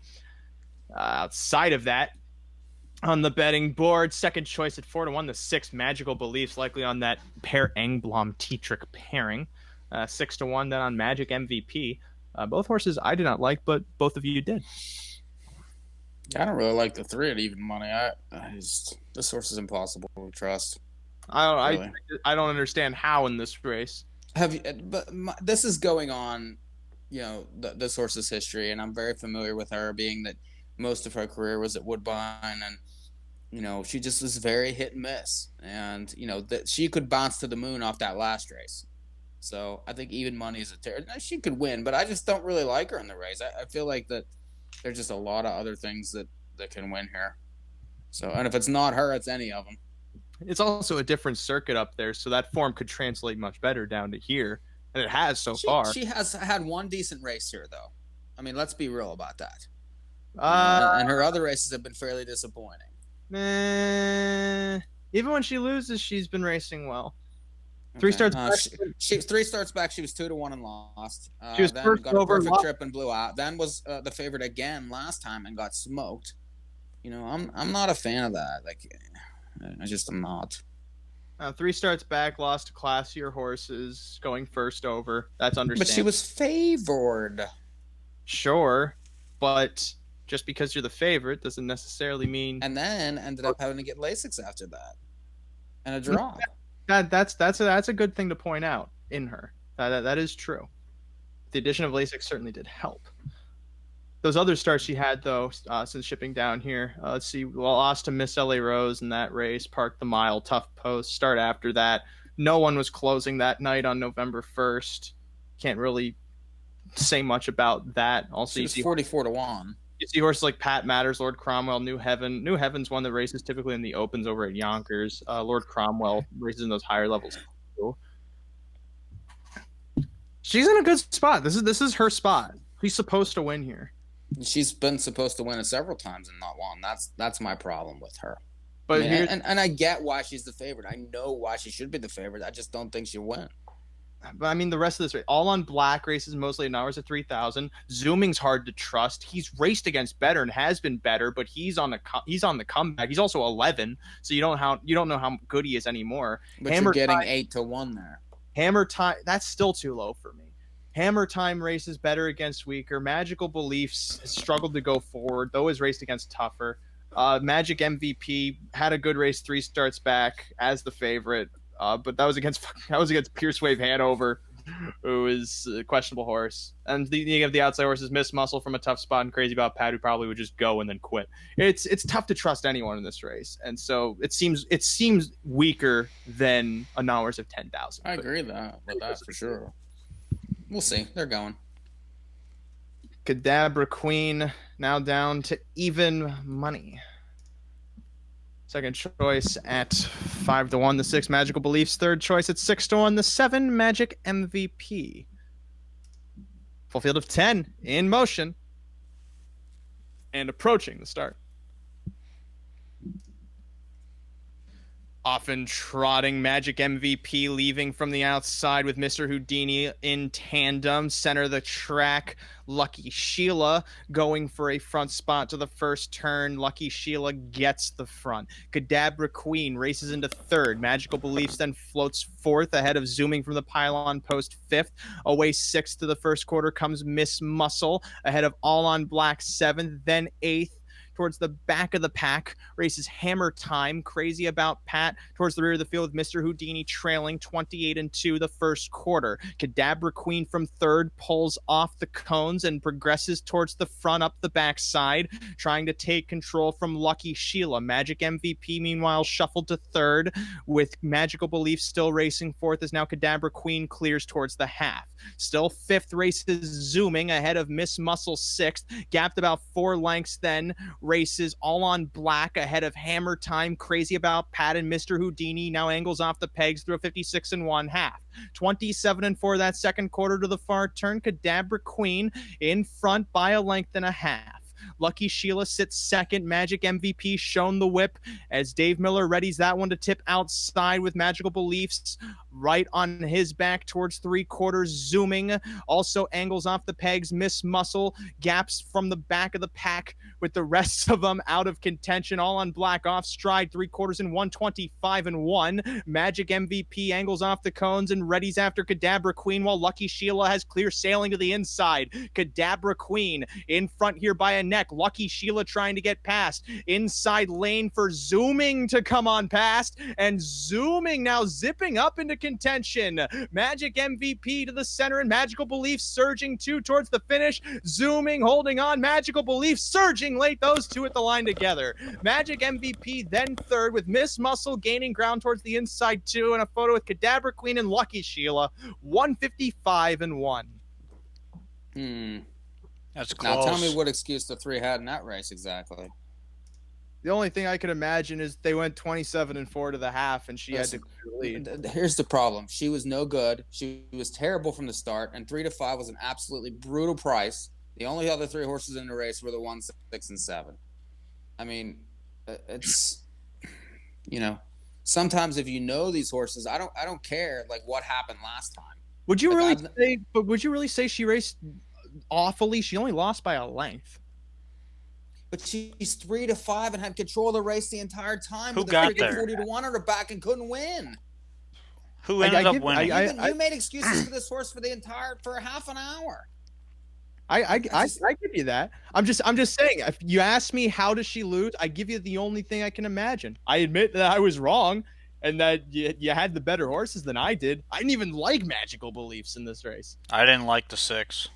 I at least could see Zooming, but even then it was like everything has to go wrong, and it did. 6-1. That's the only conjecture I can imagine. Cadabra Queen was raced like she was the best horse in the race, and she lost, so she wasn't the best horse in the race.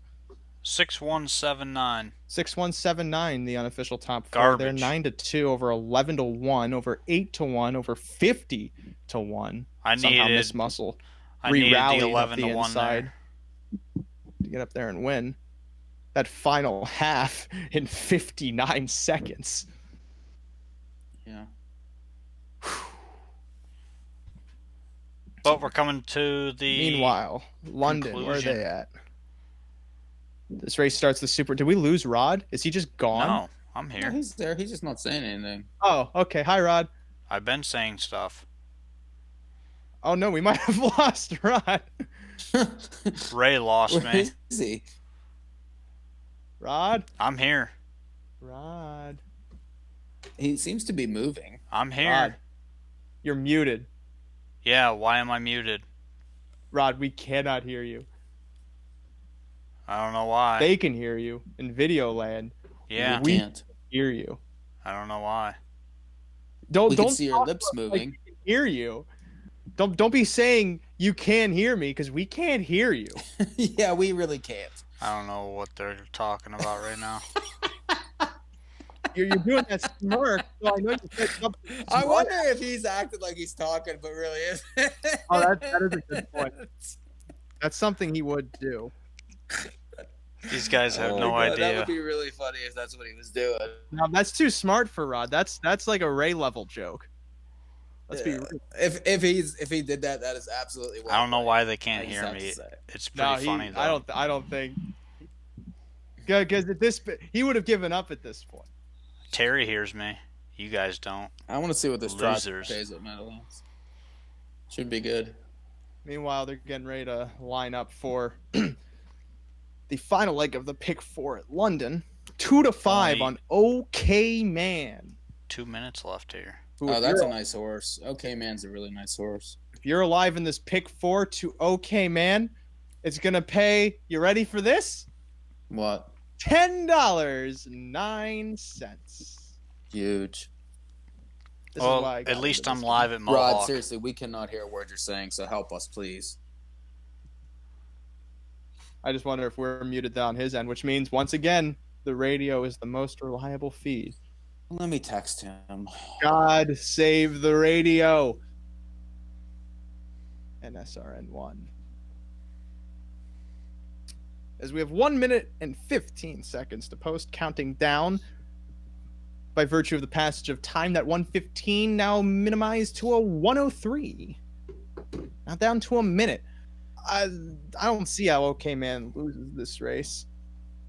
Of course, at 2-5, you could read the tote board and assume that. He's kind of a closer, though. And then the 9 hole, that's not really the ideal place. That's what I was saying to Rod. Is I feel like the only way he loses is if like the rest of the field realizes that the best horse is in the second tier, so they just try to make it as difficult for him as possible. Well, Rod says he doesn't know why we can't hear him, but the problem with that is he said the show's rolling and they can hear him, but I don't know how he wants to do that. Has he gone to Hangouts and seen if his mic is muted? I don't know. If he can hear us, hopefully he does that. Something has to give. If not, then what he can do is go to the settings of Hangouts and just switch the mic to the laptop microphone. It won't sound as good, but his mic will still be going over the video feed, and we should be able to hear him then. All of the horses are crowding the starting gate, meanwhile, at London. $102 exact at the Meadowland. I'm not sure why that's really not bad. 6. Oh, yeah, the 6 over the 1. You guys should be able to hear me now. We got you now. We got you now, Rod. Did you mute yourself? No, I don't know what's going on with the audio today, but it defaulted back to communications. Must be those solar flares that are supposed to... We honestly thought you were screwing with us, and it was really funny for a minute. Mike thought you were screwing with us. I knew you weren't smart enough to do that. No, I was talking to everybody else while you guys were sitting there chatting. Oh, they're doing the show, you mean? Yeah.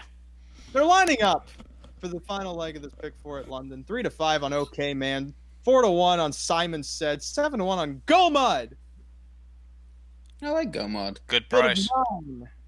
In motion at the start, and now they're away. Terracotta Lad taking initiative, going for the front. Go Mud also moves for position from the pylons. Halton Hurricane caught in a 4-wide blitz to the first turn as Go Mud takes control. Halton Hurricane ducked into second. Simon Said away third. Terracotta Lad with nowhere to rest. He's outside and parked from fourth.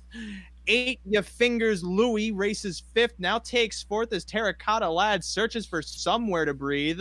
Inside then from the second tier, Mo Better out and moving from the back. OK Man rolling for St. Louis up into fourth now and ranging towards the leader Go Mud as they circle the far turn first time. Second to last races Can't Count Me Out. The trailer, Mundutch.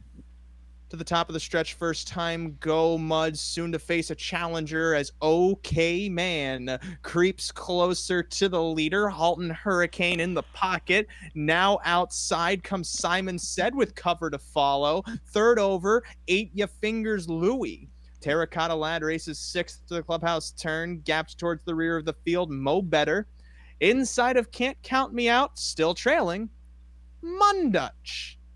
To the backside, OK Man loses ground around the turn. Now in the straightaway, tries to gain on Go Mud, though stalled wide of Halton Hurricane. 3 high comes Simon Said on his back. 8 Ya Fingers Louie. Terracotta Lad sticks inside, racing sixth, only 2.5 lengths off the lead as they go into the final turn. OK Man enveloped as Simon Said ranges towards the leader, coming to 3/4 and the top of the stretch. Halton Hurricane looks for room to the inside. 8 Ya Fingers Louie to the center, all chasing Go Mud.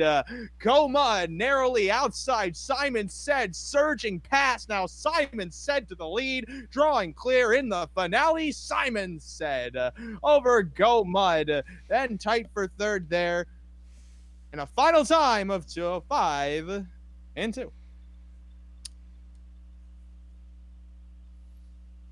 Ray, that horse it's 88 Fingers Louie. Yeah, where are you getting that name? I did not look at the field, and so in 3 seconds I could not peer over and look at the name. It was like what Kinder Surprise Egg in the race before. I couldn't figure out what the horse's name was, so I said the 2 horse, and then I figured it out once I had a moment. I don't look at these fields before I call them. That's the fun. That horse got a really good setup there. They're getting ready at Mohawk, by the way. Okay, second leg of the pick 4 at Mohawk. I'm not alive in it. Mike is alive, even though he said the 3 late. It's not on his graphic. It's okay. 3 to 5 on Meadow I'm Branch. live because Second- you default to the favorite. You get post time favorite with the scratch. Yeah. They end up being the favorite. Yeah, he was. Yeah, that's right. 3 to 5 on Meadow. I feel better about myself. Yay. Second choice at 4 to 1. The 5 Elysium Lindy. Third choice at 5 to 1. The 7. Now up to 6 to 1. What a rush. Elysium Lindy drops to 4 to 1. Field of 7 swings into the stretch. Second leg of the late pick 4 in motion and approaching the start.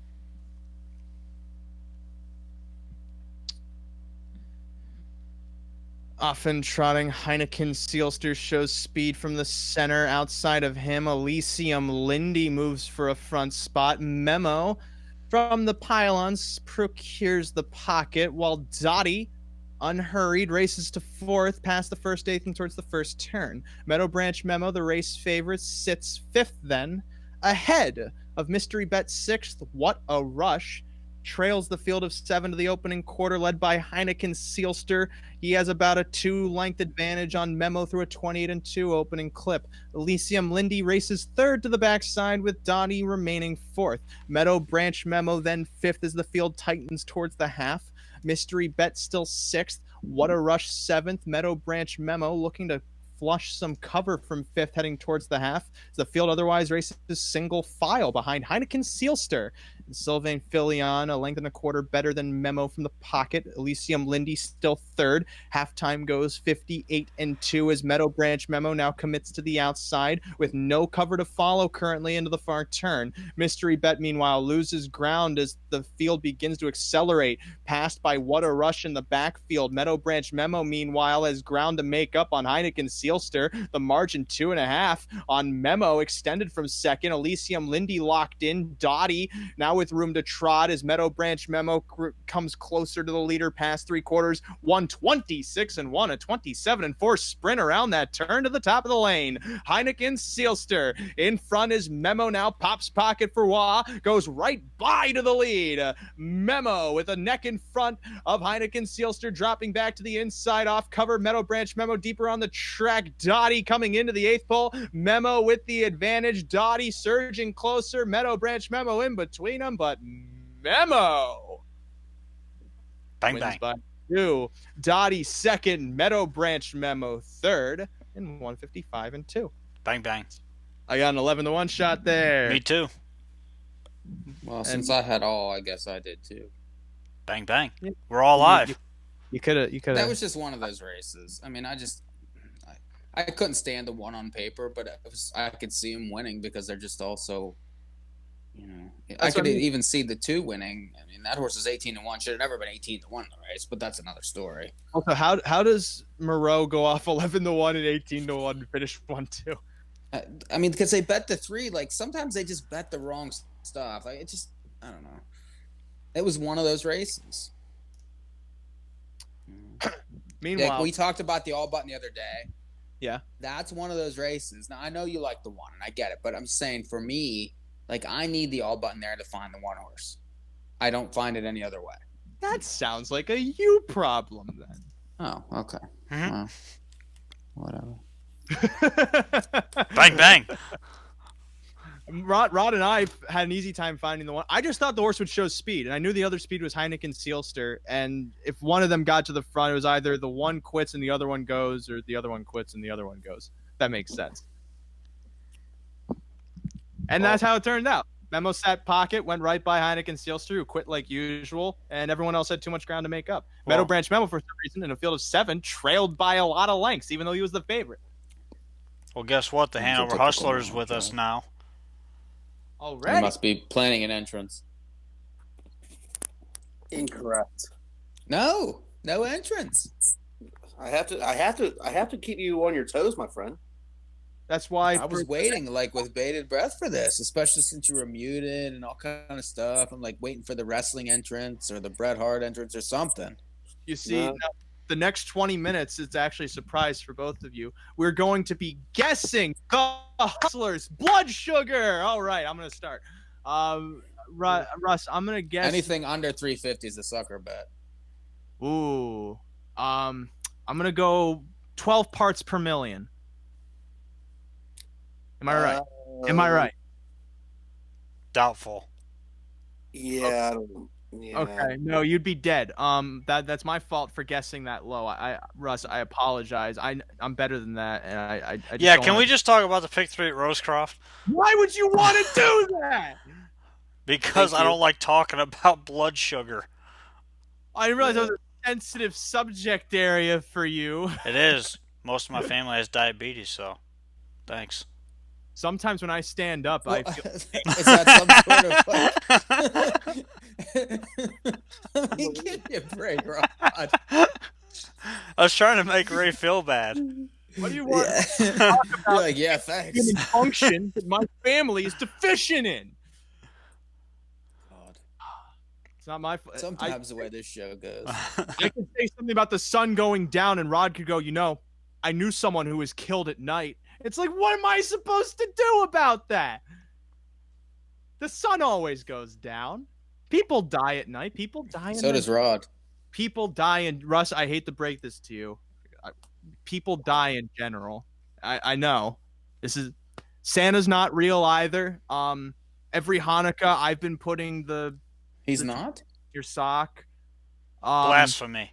What are you putting in your sock? When the Easter Bunny comes around, Russ, I put some pillows on and I go wild. I just get out a rifle. Your kids must love you. You just kick open their door holding a rifle and you tell them, "Get up! He's here!" All right, pick 3. We got to go. Okay. Yeah, we do. It's time for Rustcroft. We're so glad you could join us, Mr. Hustler. We like to have fun here. I see that. I think somebody had one too many Mountain Dews before they came on the show. I can't drink Mountain Dew. I'm diabetic. Race 4 starts the pick 3. Oh, we're going to race 4 then. Okay. It's called a callback. Right. I'm a type 3 diabetic. It means I'm dia-curious. This race, it's like bi-curious, but with my blood sugar. Yeah, right. You're that yeah, too. we know you're bi-curious. 9 horses. In all honesty, I'm bisexual, but that's only because I'm really attracted to kicking people out of my house. Gay? This pick 3. That's not gay. That's a joke. If Johnny Carson told it, people would go, "It insinuates that you could be gay. We can't have that on television," even though it's a witty twist in words. You tools, Russ, help me out here. These are some non-winners of ones. I know these are your type of horses that you ooze, just drool out of your mouth because your appetite yearns for these kind of horses. I actually wasn't even sure which pick 3 we were going to talk about because nobody messaged me or called me to see which one we were going to talk about. So we're just going to do this baby on the fly. So, Yeah. All right. So I got this. Let me get my. Your write-ups are already done. You know what you like.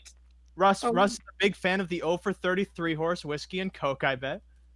I'm going to need whiskey and Coke after this show. Hey. Yeah, we're all going to need it. Alcohol. All right, let me switch back. All right, I'm going to go with the 6 horse. Baby, she's got it. All right. So I know Ray's got some joke for that too, I guess. Good draw this week with speed. I like her chances to find the winner circle. Probably going to be a heavy favorite in here, even though the horse is 9-2, should be nowhere near 9-2. My second choice, I'm going to go with Written in Red. Too far back last week, had too much to do finishing third. If a lot closer, she'll finally break her maiden. Third choice, Invisible Man, draws inside this week for first time in a while. We'll see if Brian Burnt leaves with him or not. So I'm going to go 6-4-2 in that first lovely leg of the pick 3 and then now where's a 1. Oh, you're going 3 deep? I'm not going 3 deep. I'm just reading you my top 3. Oh, well then how deep does the Hustler go in leg 1? Well, we'll find out after the tickets. Usually about 2 inches. Well, 2 inches bigger than yours. So. Right. This race is going at the Meadowlands. Oh, okay. We'll talk more about this pick 3 after this race. Oh, it's already off. Okay, we're gonna send it off to track announcer. What's his name? His name is gonna be Karen McDougal. Karen, take it away. Hey, Karen. And they're going around the first turn with the last chapter of the outsider taking the lead from Explosive Ridge in the second spot. We're muting us. Second, third, good the first quarter in 28 and a 3. Silver Mazzavolo back in the fourth. Outsider from fifth to the back side races a Fanati.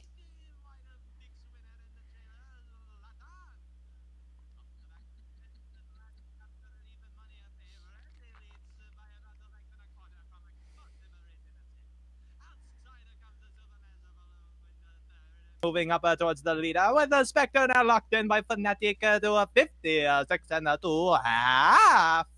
For turn, the last chapter in the frontier by about a length from Silver Mazzavolo to the outside and a second. Back at third, Explosive Ridge with nowhere to go. Fnatic go run, boom, boom. Spectre back in the fourth, locked in fifth. Vixo winners. Latin now sent by a Guinea's bag from sixth into fifth with the 4 lengths to make up on the last chapter. Past 3 quarters and 124 and a 3. The last chapter into the stretch leads Explosive Ridge, who has nowhere to trot. Silver Mazzavolo stalls. Latin to the outside, also gaining ground. Explosive Ridge now with room to go after the last chapter. Who needs the line? But Explosive Ridge goes kaboom to the front. He wins here over Zlatan. The last chapter may have held third from a Vixo winner in a 1:54 and 1. Explosive Ridge make the tote go boom. That was actually pretty damn funny. Thank you, Karen McDougal, for that race call from whatever country you are from. Racist. For you to do that, that was really good, actually. It was like a mixture of Irish, Italian. It's like truly what the American dream is. It was a melting pot of accents. What did I miss on the 7 here? God. It was a horse moving up in class for Richie Johnson. The horse typically races at lower levels, but got a perfect trip. That's his trip. A perfect drive, absolutely. Wow, that's disgusting. Back to Rosecroft. Yeah, back to what really matters. We were talking. Hey, I like to talk about the late pick 3 if we could squeeze it in. Let's move it along. Let's just do what Russ wants. Yeah. Russ runs the show. You want to do the late pick 3? Let's do the late pick 3. Everyone let's finish this first pick 3 and let's do the other one. Let's speed it up. Okay. All right. We're doing both of them? Yes. I thought we were doing the late one. I like it. No, Rod did this thing where he told us it was the early one. And then all right, let's go. Let's go. Okay, Mike, what do you like in this race? The 1. Okay. Rod, what do you like in this race? I'm going 1 and 5 in the front leg. See, I also like the 1. Do I like anyone outside of that?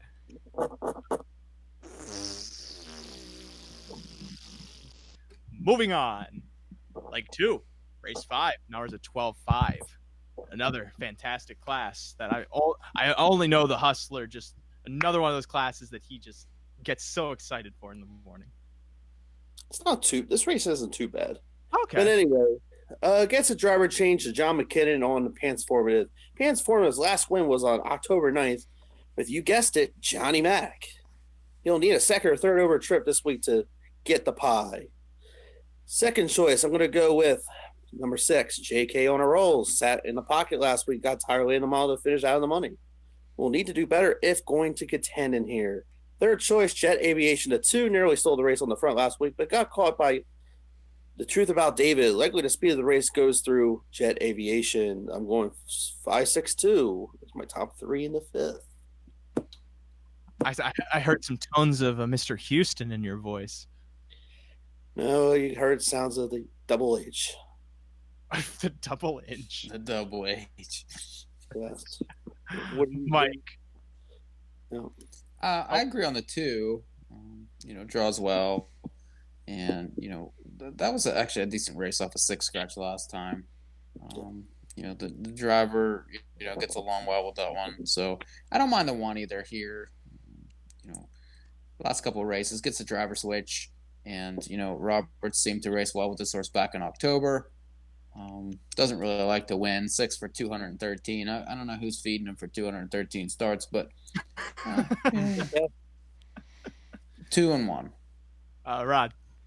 I'm going 3 deep, similar to what these guys are on.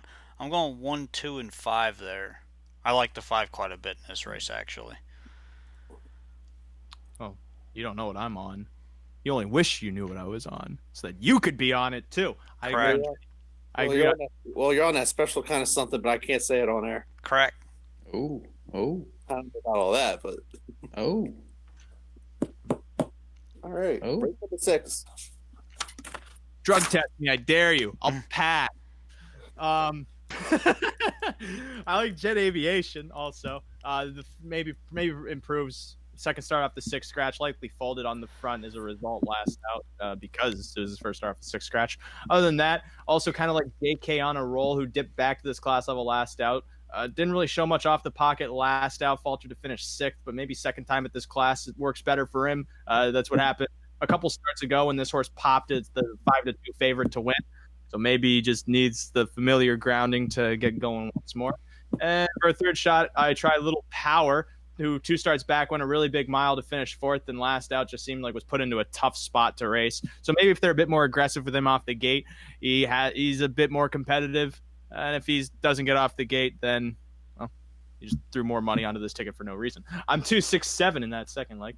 Third leg is a non-winners of 2 Maryland preferred horses related to Maryland preferred for entry here. $6,000 purse with an 8-horse field this time. Didn't think they could have 8-horse fields at Rosecroft, but Russ, turns out we got one here.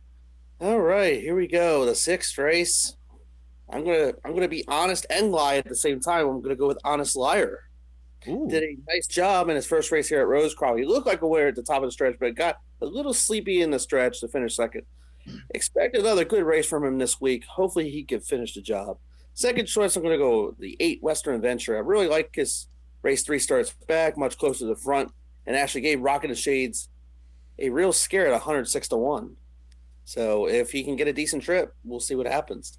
And my third choice, I'm going to go north of the border here. I know you guys are going to love this. The 5 Precision Blue Chip makes his Rosecroft debut coming from Charlottetown and Summerside on the Prince Edward Island in Canada.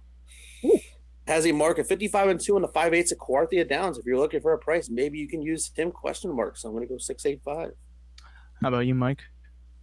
I agree on the 6. I think that's the probably most likely winner. But I don't mind the 4. I mean, this horse was 7-1 at this level on October 28th, and then had a couple duds at Dover. But I think the horse fits in this race. With a different driver. So that was 4-6.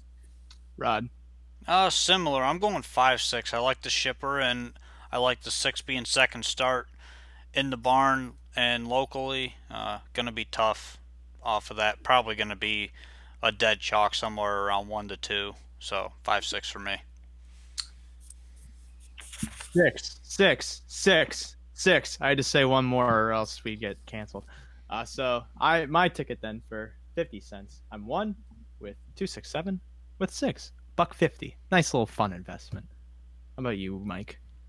1 with 1-2 with 4-6. $4 for $1. Rod. 1-5 with 1-2-5 with 5-6. That's $12 for $1. And Russ. How about a 4-6 in that first leg with a 2-4-5-6 in the second leg with a 6 and an 8 for $8. All right. Now let's go on to the sequence you really want to talk about, this late pick 3. Starting in race number 9. Great race to start with the 2. We got an open handicap for a purse of $10,000 on the trot. Yes, it's gonna be lovely. Let me get my my sheet out here. Give me 1 second here. Oh, hopefully it doesn't stink. Oh, it's always clean every time because it's on a computer. Can't stink. I typically go to a bathroom for that, but you do you. Okay. All right. I'm going to go with the 9 horse. What that is. The front runner for Trotter of the Meet goes to what that is. He has been nothing short of fantastic this fall. Won 3 of his last 5 races there. 9 hole was assigned, but I don't know if it'll even matter. He's the horse to beat. Second choice, I'm going to go with a little bit of a price play here. I know you guys love price plays. I'm going to go with the 1 Tour de Lindy. This could be the wild card horse this week to hit the exact. The race decently in fourth in the non-winners at 8,000 class at Dover. If given a second or third over trip, could be the one who spoils what that is his party. P driver Mark Shahan Jr. with the steer in his first drive at Rosecroft in 2019. And my third choice, I'm going to go with Judge Bobby 8, either first or second in the last 4 starts in the open here. Trainer Megan Roberts has done a fine job in the fall. 11 for 32 this year with his mark at Chester, and 56 flat could be the leader this week, question mark. So I'm going to go 9-1-8. All right, Mike, how about you? Well, the 9's had 2 perfect trips in a row, so I'm not real crazy about that. I prefer the 8, and I think that horse has a good chance. The 6 is coming from Dover, racing from outside post, and that's Graveness out there. Probably should fit a little better here at Rosecroft, so I would use that one. And then the 5, Don Dorado, another one that has sort of a post edge over the other ones, and he's been right there against these horses, every week also, besides, that scratch on November 25th. So I was 5, 6, 8. Rod. I'm sticking outside here. The 8 Judge Bob, really good form recently. It's J Rob, 11 wins on the year. I think this horse is a must play with especially with his good form. And then the 9, what that is, I think is very obvious. Winning 3 of the last 4 and 4 of the last 6 at this open level. Just has to overcome the post. So 8, 9. Well, how about this? I don't use what that is. Every time this horse had an outside post, he's had some sort of trouble. Sure, 4 starts back, he won from post 8, but also went first over into a 31-2 second quarter, which I don't know how likely that is to happen in this spot. So otherwise, a perfect trip for him to win from that outside post last time. Typically has difficulty from the outside. Judge Bob seems to thrive better, like Mike said, from an outside post, so I trust him more. I also do like Cantab's Master shipping from Dover. I love Dover shippers coming to Rosecroft. I remember Russ told me about them, and now I'm addicted. I'm addicted to Dover shippers. I love them. They're fantastic. That's also why I like the 1 Tour de Lindy. They also tend to race well because it's like an hours of 8,000 at Dover into the open handicap at Rosecroft. Hate to say it, might be a class drop, if not a class equivalent. Tour de Lindy's been racing decently over there, but likely could benefit from a change of scenery. So I'm 1-6-8 in that first leg. Russ raced 10-second leg of the pick 3. The hours of 4,000. Can you actually give Mike this his first call on this race? I want to see what he picks before I give you mine. Oh, okay, Mikey, what do you got here? Why? What's that matter? Because I just want to change it up a little. If that's okay. Yeah, I mean that'd be okay if I had looked at the race a little harder. I know what I like. Okay, I will tell you what I like, Russ. I was looking at the race, and I prefer the 5, Atomic Art. 2 bad posts in a row, and gets a little bit of I think a better setup here. I like the races back, November 2nd, October 23rd. The 5 for me. Okay, well, that's a reasonable horse. I like where you're going with that. All right, you got the Hustler's approval on that one. Rod, do you got? Thank you, Russ. I appreciate it. I'm going 2, 3, 4 here. The 2 gets a driver change back to John Wagner. The 3 gets a driver change to J. Robin. Has been in really good form. First over last week. Excuse that race and raced very well there. And then the 4, Eddie Davis Jr. jumps on. Horse ships down. It's first start for Eric Davis, who's got a very good percentage at Rosecroft. And this horse has got 7 wins on the year. So I really like his chances, and he's going to be the right price, 2, 3, 4. Yeah, I've seen those Davis horses shipping and really popping so far. Russ, you can probably confirm or deny that since you watch Rosecroft. Yes. Well, I like where Rod's head's at. Yeah. I really like where his head's at because the 4 is my top choice in this race. Woo! My price play of the night comes here in the 10th at 12-1 morning line. Wired to field at Scarborough in 2:11 and 2/5 with a 5-second allowance on a muddy track. The following week at Plain Ridge, left and sat the rail, finishing 3rd in 54 and 4 on a fast track, 7 for 36 on the year, like Rod said. tonight makes his road trial debut, Eddie Jr. in the bike. I do like it. I really endorse that one too. The 5, Atomic Art, one Mike really likes. Throws last 2 races out from the 89 post, and he's right there if good enough. And then the 3rd choice, Backyard Swagger, all 4 in the last 3. Couldn't tonight be the night for a big mile? He'll need a pocket trip of some sort. So I'm going to go 4-5-2. So am I wrong to like Be Fast Eddie? Because the horse gets a better post this time around. Excuse that race 2 starts back where something went wrong over the good track. The horse has a ton of speed. Could just go to the front and commandeer them, right? Sure, why not? Yeah, that's Mike's approval, but it's not the Hustler's approval. It's not. No. Russ, whatever the opposite of an endorsement is, I just received it. I would pick him probably my 7th choice in this race.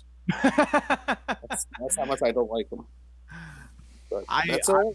I'm still taking a chance with him on the post switch, and if not, I also like Cam's King shipping down from Maine and Massachusetts. Seemed to hit a decent stride up there. The circuit, though, admittedly not as tough as some of the other ones he could possibly ship in from, like Dover. That horse was really good at Woodbine earlier this year, and then kind of really has been off form since then. I mean, I don't know. I don't know that I want him, but Yeah. he's just okay for me. He could. I think he's a little bit better on the bigger track, so that might help. Even though he does have that half-mile win or whatever, but I think that bigger track might help him. So that's the only thing I couldn't say. 11, final leg of the late pick 3. Now of 12-5 with a field of 9. Mr. Hustler. This is the most wide open race I've seen all night at Rosecroft. Get as many horses as you can in this race. I'm going to pick the 6 horse. Gotta laugh again. Anyway, struggling with his last few starts, and now gets a drop to the bottom level. Brian Burt reunites with this wonderful horse in this wide open affair. The 5, Cedar Hall Dream, finished 4th, 3 starts back in the same class, and J. Rob takes the steer tonight. 5 for 129 lifetime. Excuse me. Yes, and then the 1, Stellar City. This is a stellar city of a field, but we're gonna love it anyway. Tends to finish for minor spoils a lot, and truthfully, if he gets a decent trip, I could see him get 3rd in here. The horse is also 1 for 151 as well. Not the greatest in the world, but does hit the minor shares a lot. So I'm gonna go 6-5-1. What about you? It seems like a race where you hit the all button, or you would in particular. Maybe, I don't know. No, I'm going 2-6 here. The 2, Soleil, hasn't really done much recently, but has 5 wins on the year. And you look up and down this field. There's only one other horse that shows more than 1 win on the whole year, 2 wins on the year. I mean, this is just a field that doesn't want to beat anybody right now. So I use this horse, and then the 6, Gotta Laugh Again, another one that likes to win races and is actually showing a little bit of form. Brian Burton drives this week, so those are the 2 I'm going 2-6. Then where's that put Mike? Well, I mean, the 6 has 17 wins, the 7 has 25. I mean, some of these other ones are just, oof. I mean, it's just pretty rough. You don't like 3 hangovers, 2 for 120? Yeah, I mean, like the 1's 1 for 150. I mean, I don't know. Whatever. I'm 6-7.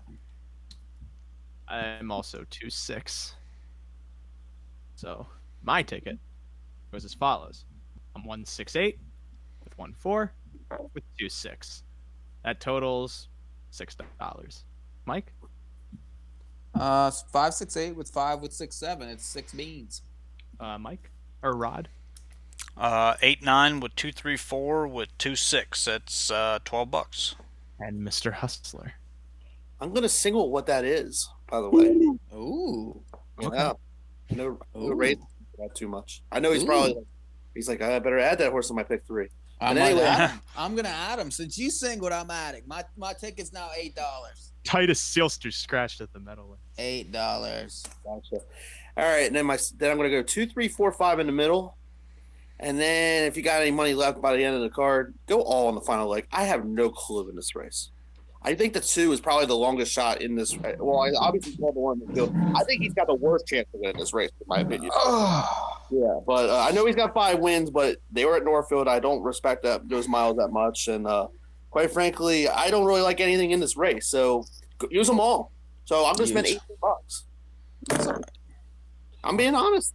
That's really good. I like don't anything. mind that there, actually. I don't like anything in the race, really. I mean, you got to pick something. Well, that about does it for us this week on Mr. Bender's Fun Fest. Well, we had everybody this week. This is pretty rare. I mean, I know. I can't help that I've been on assignment. I had to go venture into the jungles to figure out if horses exist in the rainforest. Right, I can't right. figure it out. Right, I've seen you more in the last month than the Cowboys have had a win. Ah, That must mean that. by the way, the last race of the Menor is win. getting ready to go, and the 7's 3-5 as predicted. Well, I don't want to watch this race. no. And also, I don't want to know what this pick 4 is paying because I might want to ball here. This is ridiculous. that's a great. $1,300. Go to NAHUpicks.com.